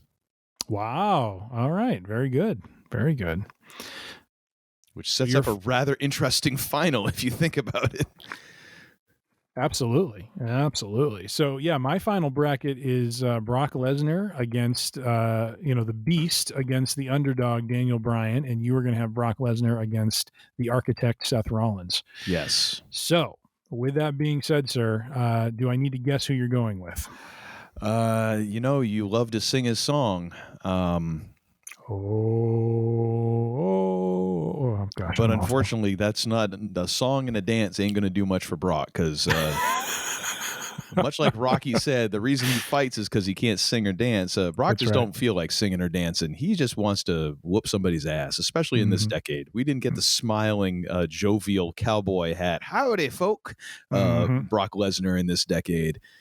We had Suplex City, and the only time he cracked a smile was right before he just like completely demolished R-Truth when he declared for the Royal Rumble and then undeclared for the Royal Rumble, which is one of the funniest things. Like, you're big man. And I'm going to put you over the top rope, Paul Heyman. Which was great. That was great. I'll make sure I link that too. I'm keeping track of some of these videos. Actually, you also need to link when Lesnar won the Money in the Bank, and I think it was in 2019. And there's that one. Oh my gosh, I forget the time of year. It was on Raw, but there's this part. I think it was with Rollins. I think Rollins was champion at the time, and Brock doesn't realize that he has an entire year to cash this thing in. Mm-hmm. And there's this great moment where he's like, I have a year? And he goes and he looks at Paul Heyman and he starts beating Paul Heyman in the head with the contract. You remember that? Like, she's just like, why didn't you tell me, you boob? You know, it's one of those moments. I don't remember that. And then Lesnar goes back to the mic and he's like, I got a whole year. I mean, he looked like a complete doofus the way he did it, but it was so well done. And Heyman's go back and watch it because Heyman's reaction is just priceless. He's like, why didn't you tell me? I thought you knew. And Brock's like, I didn't know. You didn't know. And then he starts smacking him around with the contract. It was just absolutely just gold Heyman in that moment. It was so good. So well done. So Lesnar can be very entertaining when he wants to be. Well, yeah. Okay, I'm going to let you send me that link when you get a chance. I will do so. All right. So yeah, Lesnar versus Rollins for me, and Lesnar versus Brian. I was going to say Brian Danielson, but Daniel Bryan, whatever his name is, for you. Who are you going with? It was his decade, Brock Lesnar, hands down. Yeah, no, it is. The decade literally of was his decade. I mean, he missed 2 years, but he made the 8 that he was there just crazy impactful, and was really the cornerstone of the company. So yeah, no, Brock gets it. Yep. WWE looks very differently if he's not in the conversation than that decade. I not saying they wouldn't have done well, but he brought a lot of big time main events to their pay-per-views, and I don't think that would have happened without him. So no. So we both agree the wrestler of the 2010s is Brock Lesnar. Indeed. Which does set up now. Do you have all of our picks here for the final four? Yeah. So if you go to our Google Drive, I did create a final four wrestling bracket. So you're going to have to run that. I didn't fill them in. Run that. Where is this? Actually, here, let me do it. I'll fill it. So tell me who your four are, and I'll do it real quick. Well, I don't even know. All of a sudden now Google Drive has frozen for me, by the way, as well. Okay. I put it. I'm running with it. Oh wait, no, I see it. I see the final four now. I see yours. Hulk Hogan, right? Yes, and right, Stone Cold, and then Stone Cold Steve Austin. Who the heck did I have for the 2000s? Let me look at this. Oh wait, no, that's the old one that you made me redo. John Cena, you had. I had John Cena for the 2000s. I did. Huh. You did, and then you had Brock Lesnar. No, I had Triple H for the 2000s. Oh, did you? You're looking at the old one. Hold on, Shmuley. Yeah, I know. Because it's wrestling bracket _ V1. This is how now you folks get to see how the sausage is made. No. That's the old one. That's the old one. You had Kurt Angle. All right. So we were both managed to be wrong. Oh my gosh. We don't need to live up to the name quite in this way, do we? Brand loyal, baby. Brand loyal. All right. So one second. I'm running the bracket for you. Running the bracket. You're running the bracket. Getting it generated for you. Okay, so now if you open up Todd Final Four. Oh, hold on a second. What the heck? I think I opened it too soon. 1 second. I got click happy. Go ahead and open it. You now have your Final Four bracket set. I have my Final Four bracket set as well. Yes. So let me know when you're ready to read them off, and we'll go through it. I mean, I can do this. I did this whole bracket while we were talking. So, I mean, we just go right ahead and start, sir. All right. So my four were, and the way these matchups are going to break down are, I'm going to have Jake the Snake Roberts, my selection from the 1980s, against John Cena, my selection from the 2000s. And then I'm going to have Brock Lesnar, who I just selected for the 2010s, against the man who didn't want to face him in Raw, but rather on a pay-per-view, Stone Cold Steve Austin. Seems fair. How about on your side? What's your grouping? I have Brock Lesnar going up against Hulk Hogan, and then Stone Cold Steve Austin versus Kurt Angle. All right. So let me. You want a minute here, or let's just talk through it. So my first round, or my whatever you want to call it, semifinal here. Jake Roberts and John Cena. Two polar opposites. Oh my gosh, this couldn't is hard. Get any further apart than where these two are, and we're just talking about heroin usage. I mean. Lord, come on, man. Jake the Snake smoking crack in the locker room. John Cena probably doing push-ups before he does like a Make-A-Wish, appearance. It pains me to do this, but I picked Jake Roberts because he was the villain of the 1980s, and he had one of the coolest finishers. But John Cena, the resume is just too. Too much to ignore. You can't reason it really in any other way. It's got to be John Cena advancing as much as I enjoy Jake Roberts' work. Yeah. So that is my first round matchup or my semifinal. What is your first semifinal? We got Brock versus Hulk. And this is tough because you can break this down any number of ways because Hulk Hogan really, the kickstart of Hulkamania, you can make a very valid argument that we don't have WWF/WWE mid-80s on the way it is now without Hulk Hogan, because WrestleMania was built around the persona and how friendly Hulk Hogan was to the masses and accessible, and how they were able to kind of attach the rock and wrestling thing to him and his feud with Andre and all that. Like if those things don't line up over those first 3 years of WrestleMania, and then of course the previous couple years before that when they're kind of building through all that, wrestling isn't what it is now, where it went from these regional things and kind of this lowbrow entertainment to something that then people were talking about and was very popular, just nationwide. Brock Lesnar, man, brought this like big fight, legitimate sort of badass athletic freakishness that really, especially in the 2010s, really helped propel WWE to this other place. Yep. Where, it was nice that they were bringing in all these other guys, but if you don't have that one guy that you can just lean on, sort of like they leaned on Hulk Hogan back in the 80s. You need that like main structural tent pole to build around. Yep. And Brock was that in the 2010s. So legitimate, like both are generational, once in a lifetime sort of talents who were there at the right time, the right place, men of their time, if you will, to grab a line from the Big Lebowski that you probably didn't expect that to relate to wrestling, but and then after that, unfortunately now we're down to like other tiebreakers here, because now it goes down to, well, who can actually work, and in that case Brock wins. God love him, Hulk Hogan, because now we're looking at the entirety of the career. Hulk was who Hulk was.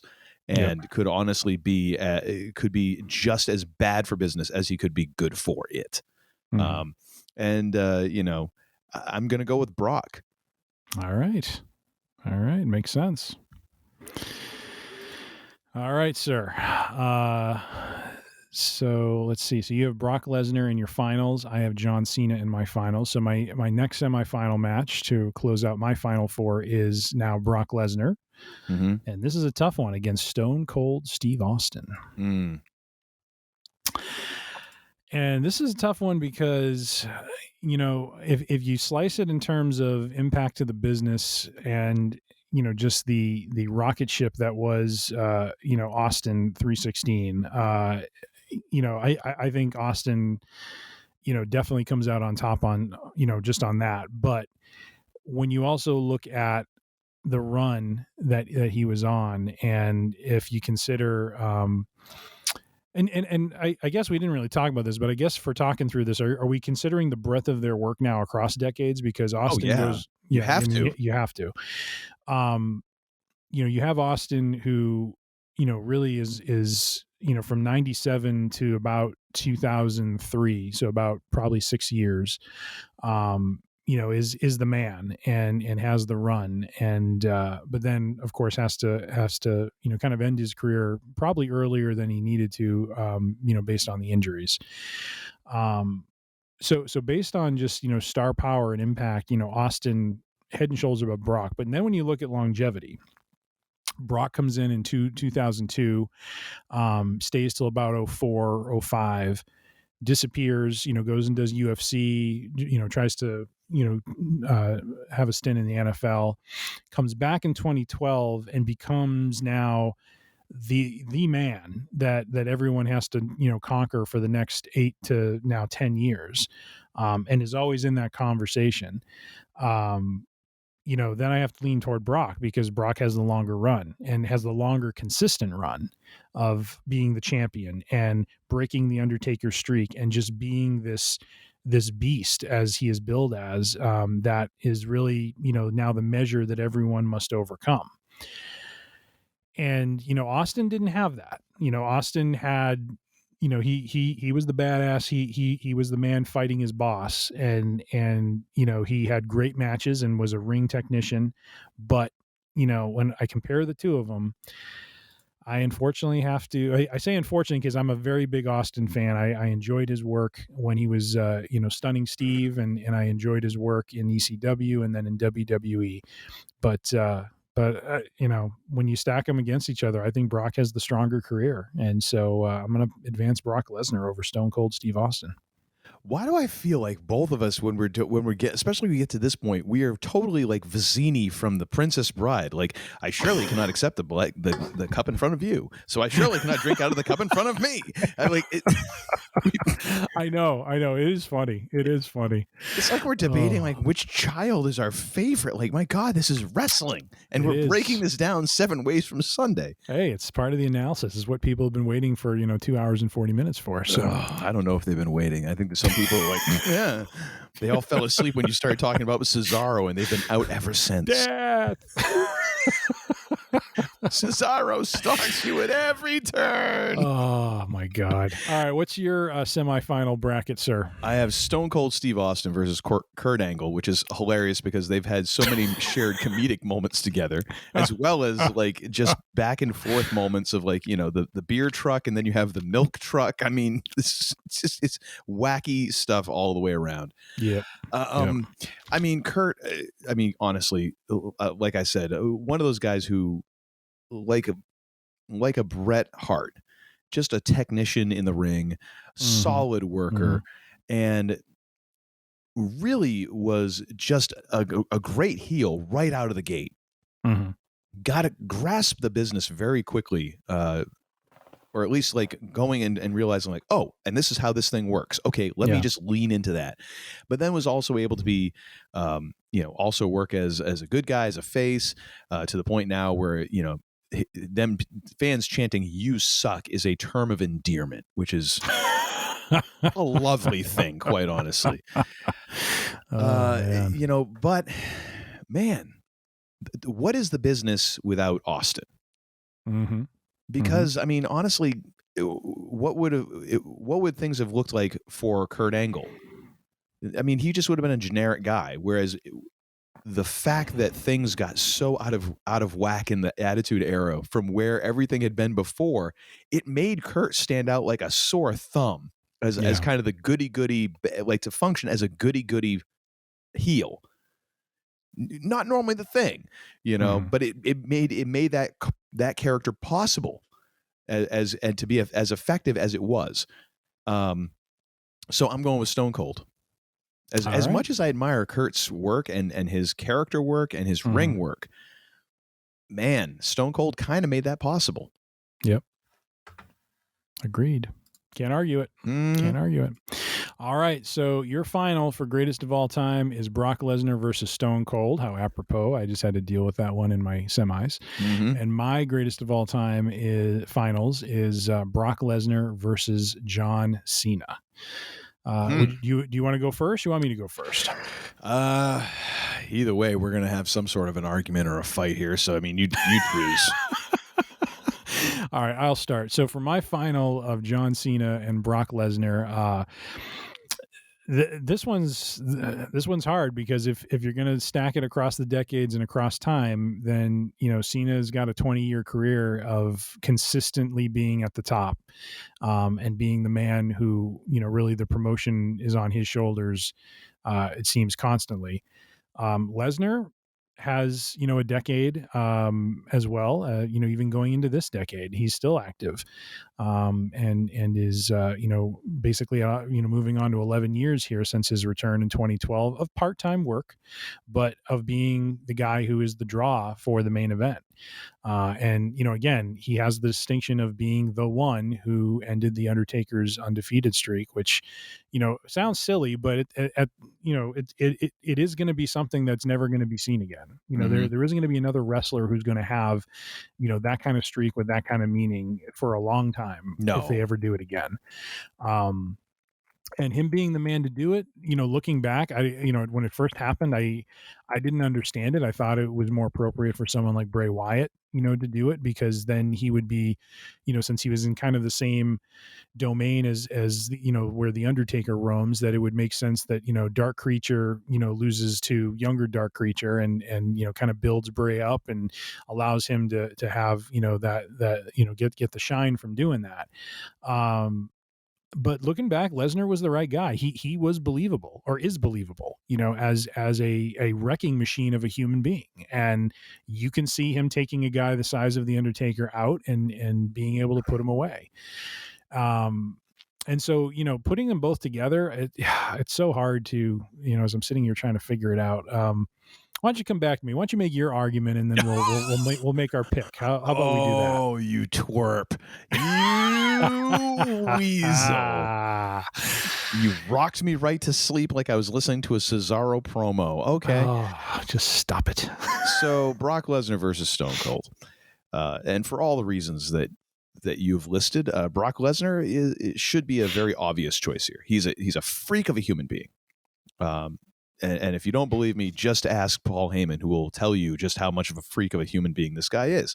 And the fact that he took time off to go to UFC only in even though you can't really count it as experience, and my air quotes are going at that moment, for WWE or for wrestling, you can't help but acknowledge it's not like he took a couple of years off and, walked through South America or was collecting butterflies. He was now legitimately beating the hell out of people instead of pseudo fake beating the hell out of people. It's still very impressive. And having that long dominance and always being the measure of just how good you are if they're going to put you over him, being that yardstick that everybody has to measure up to. Yeah. And ultimately, this comes down to, it's like the Hendrix-Clapton argument. Eric Clapton's greatness is not that he is the most revolutionary guitar player ever.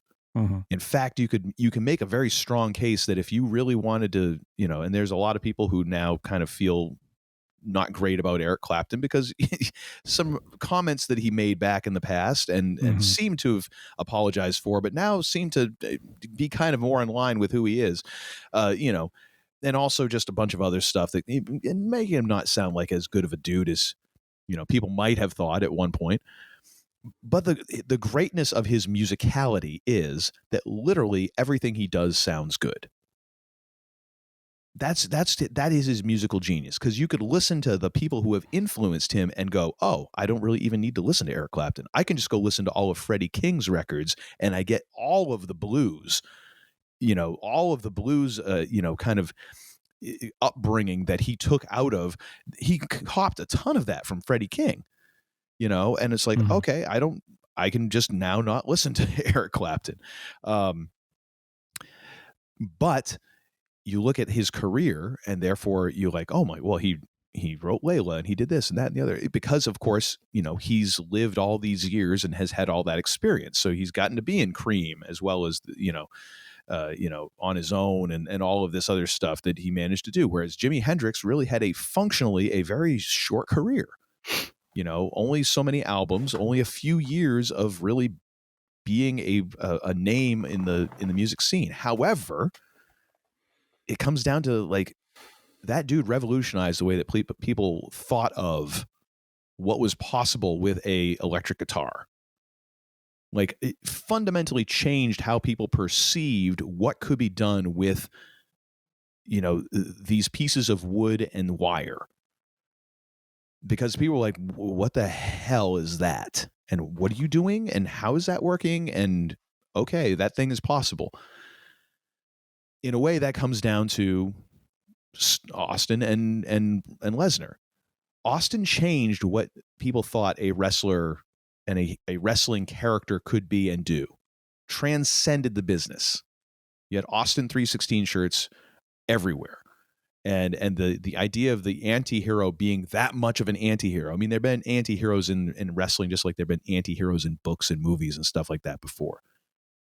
Took it to a new direction and level. And it changed the business. Changed the entire business. And I know that I argued before for, Brock over Hulk and getting down to work and all that. In this case, I'm going with more of my gut. And to me, like, Brock probably doesn't even want to be in WWE if Austin hadn't been there.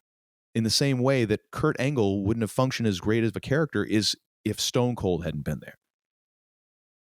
So in that way, like, I kind of got to go with Stone Cold. It's a shorter career and he's not even as good of maybe a ring technician as Brock was or is, or a legitimate tough guy, but there's no Brock Lesnar in the WWE if Stone Cold doesn't essentially like hold up the entire Attitude Era on his shoulders. So Stone Cold Steve Austin. Wow. All right. A respectable pick, sir. Did I give you enough time to figure that one out? Yes, and I think you'll be a little surprised by my selection. But between John Cena and Brock Lesnar, I think as you were making your case, I was considering the fact too that when we look at John Cena's career of 20 plus years full time. And being that cornerstone of the company throughout that period, which is really unparalleled. Hogan didn't even have, Hogan probably had I guess Hogan went 20 years, but of him being the actual star, 10 or 15 at most, maybe. But to be the man for that amount of time and to have the entire, company and promotion built around you, and be doing it day in and day out. I think I'm going to give the nod to John Cena on this one. Lesnar is the beast. Lesnar has had a remarkable run this past, 11 years, I think I said, and is dominant and is great. But Lesnar has also been, and I hate to use this, but he's been part-time and he's been brought in to draw money for the events, and he does that very well. But Cena has been not only that man, he's been the workhorse. And so for that reason, and in the same way you argued, you can't imagine Lesnar without Austin. I don't know where WWE would be without John Cena, because he is that cornerstone that all their feuds, big money feuds were built on. And without him, I don't know how the company, if the company is as successful as it could, as it was. So So it's a difficult one because I'm in the bag for Brock big time. I love the look. I love what he does, but I got to give props where it's due. And I'm not a full-on Cena fan. I mean, I was when my sons were watching with me, they were the Cena fans, and I was the AJ Styles fan. And they were so bugged at me when Styles would keep beating him, but it was that time for him to put the new guy over. And but John Cena, has my respect, and so I will for my finals pick select one John Cena. Wow, I would not have seen John Cena coming out the top of your bracket. Nope. I would have picked Jake the Snake Roberts. Yep, winning that before I would have picked the Doctor of Thugonomics. But hey, yeah, I can see it. I see where you're coming from, sir. All right, so John Cena for me and Stone Cold Steve Austin for you. I think two cornerstones of the business, and it took us 8 hours and. Jeez.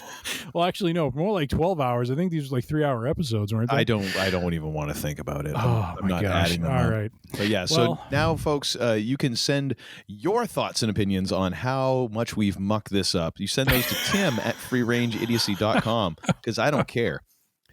Tim cares a lot, though, and he'll gladly debate you lively. This has been an absolute joy to do with you and to put together, and it was every bit as fun as I thought it was going to be, and it was fun for me to review all this history of these wrestlers and remember back who was big when, and kind of go through it all. I'm sorry that my enthusiasm got the better of me, and we ended up having play-in brackets as large as the actual bracket we intended. So.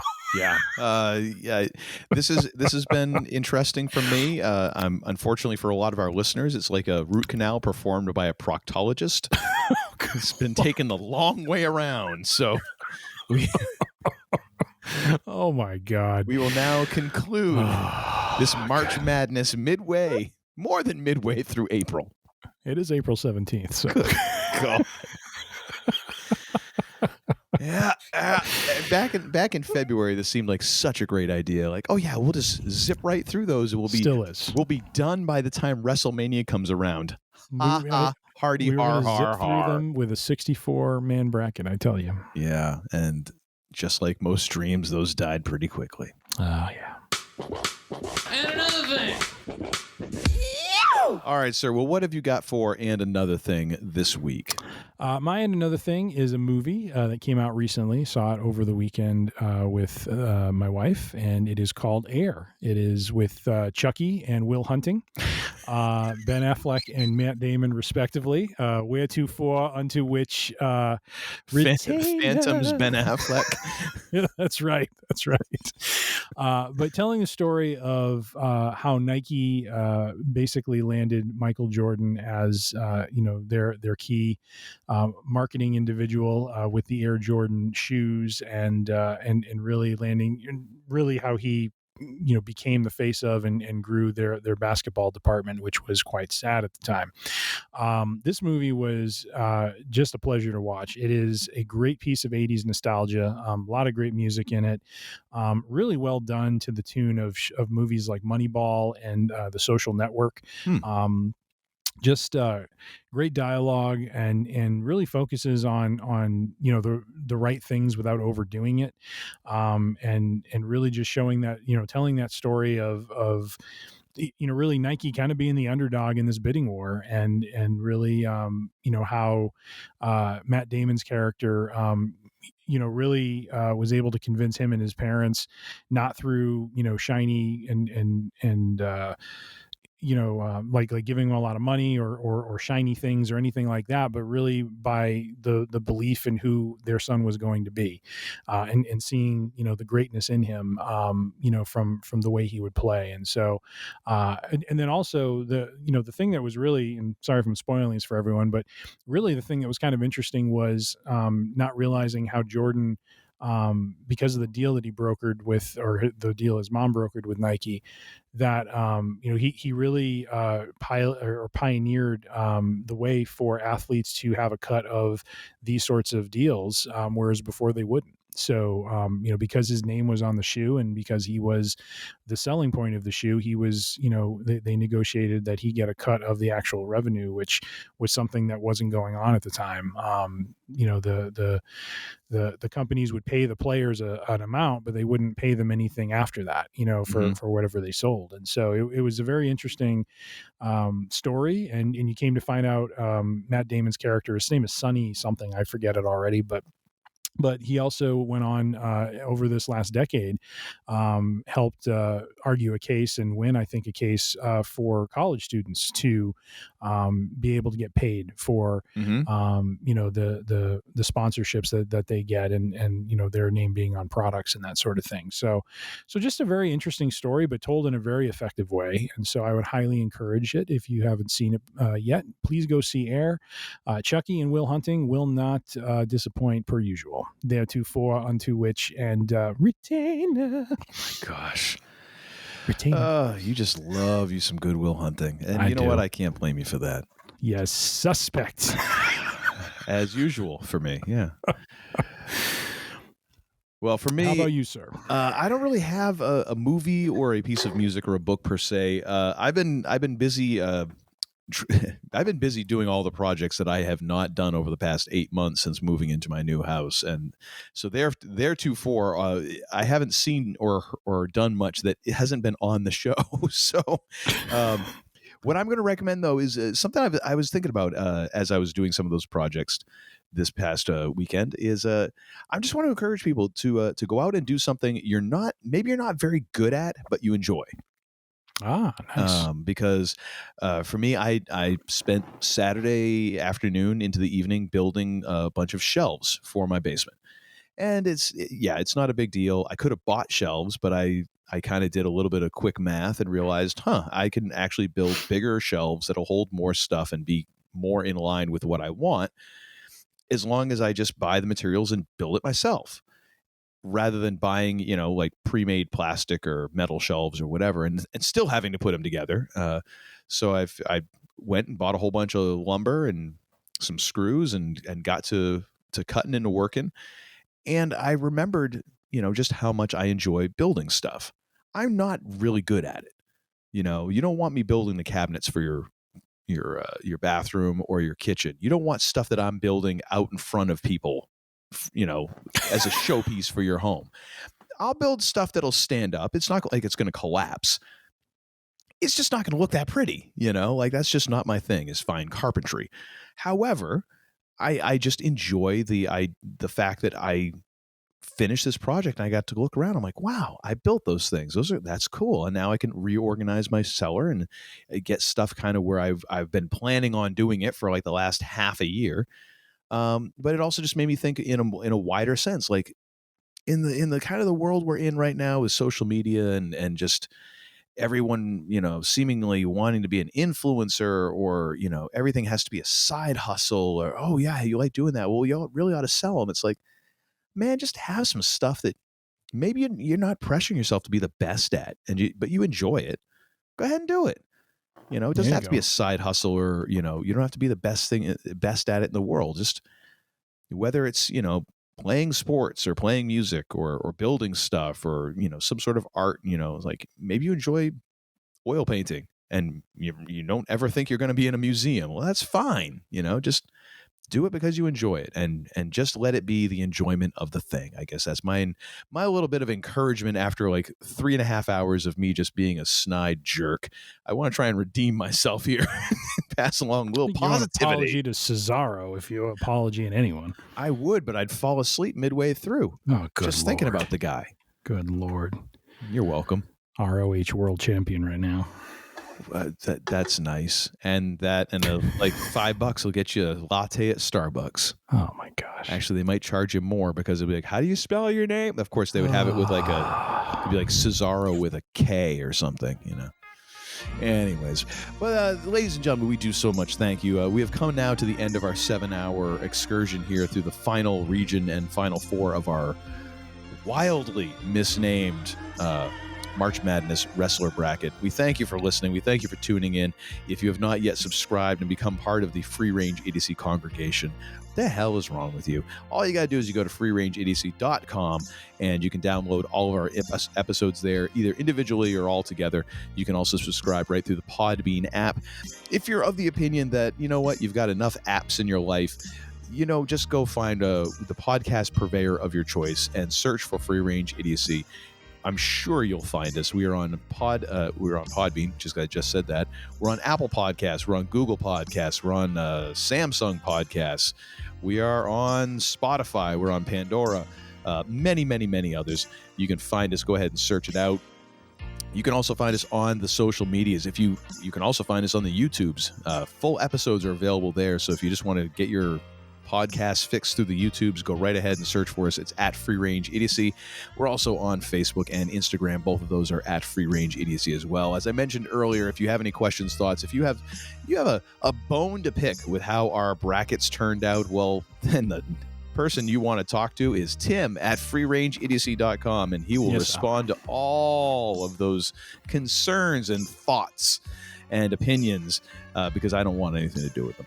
And he will get back to you heretofore, forthwith, PDQ. Ooh, a little bit of gas. Anyways, now I'm going to hand this over to the less idiotic of the two idiots who run this show. That would be the man they call Tim. But not before I ask the second most important question ever uttered by human lips. The first, of course, being what is hip. The second being, what the hell did we learn this week? We learned the following, my friend. Mm-hmm. We have learned that the sci-fi gods are smiling upon us right now with strong outings from both Star Trek Picard and The Mandalorian. And Amen. We are strapped in and ready for what is going to be a finale week that we will be talking at length about in the not too distant future. Actually, we're not strapped in because in both of those shows, seatbelts don't exist. Fair enough. Remember which movie was it when Kirk had his seat and the armrest went over the thighs as a token safety feature? Remember that? That only made it one movie, and they were just that's so first ridiculous. One? I don't think it was maybe it was the first one. I don't know. Or was it 4 we were on the Klingon ship? I don't remember. No, it wasn't the Klingon ship. It was an Enterprise of some sort. I'll track it down if I'm interested. Proceed, sir. We've also learned that Uncle Todd has an unfair opinion of Cesaro. He is a dynamo and a energetic lad who needs to be recognized for his athletic greatness and greatness in the ring.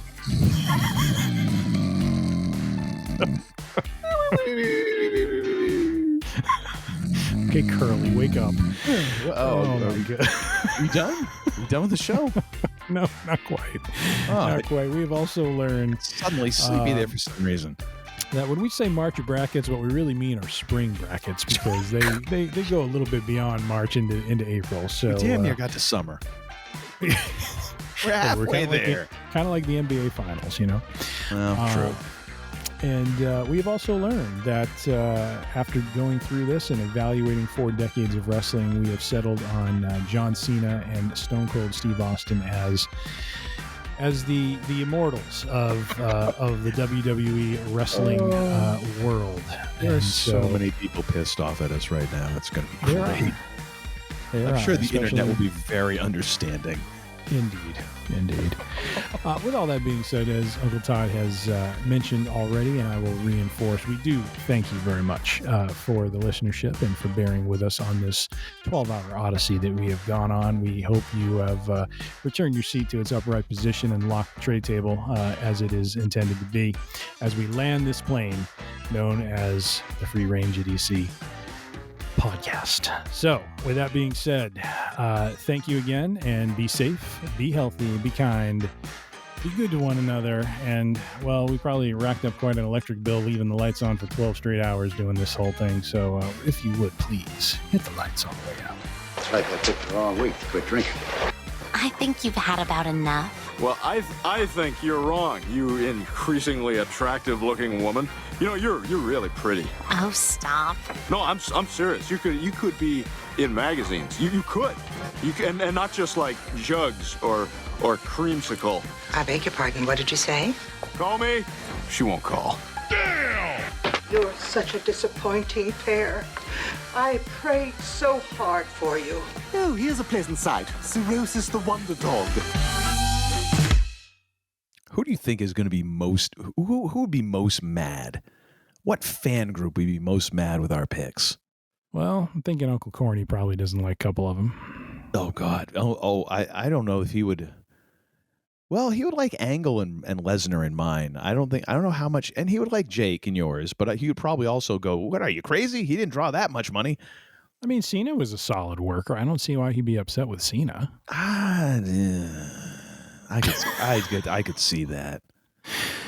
I don't know. I'm sure there's a fair number of folks who probably didn't like my skimming of Wikipedia to go through all the accolades of each of these wrestlers, because there's probably some significant feuds and events that we just glossed over in the interest of time.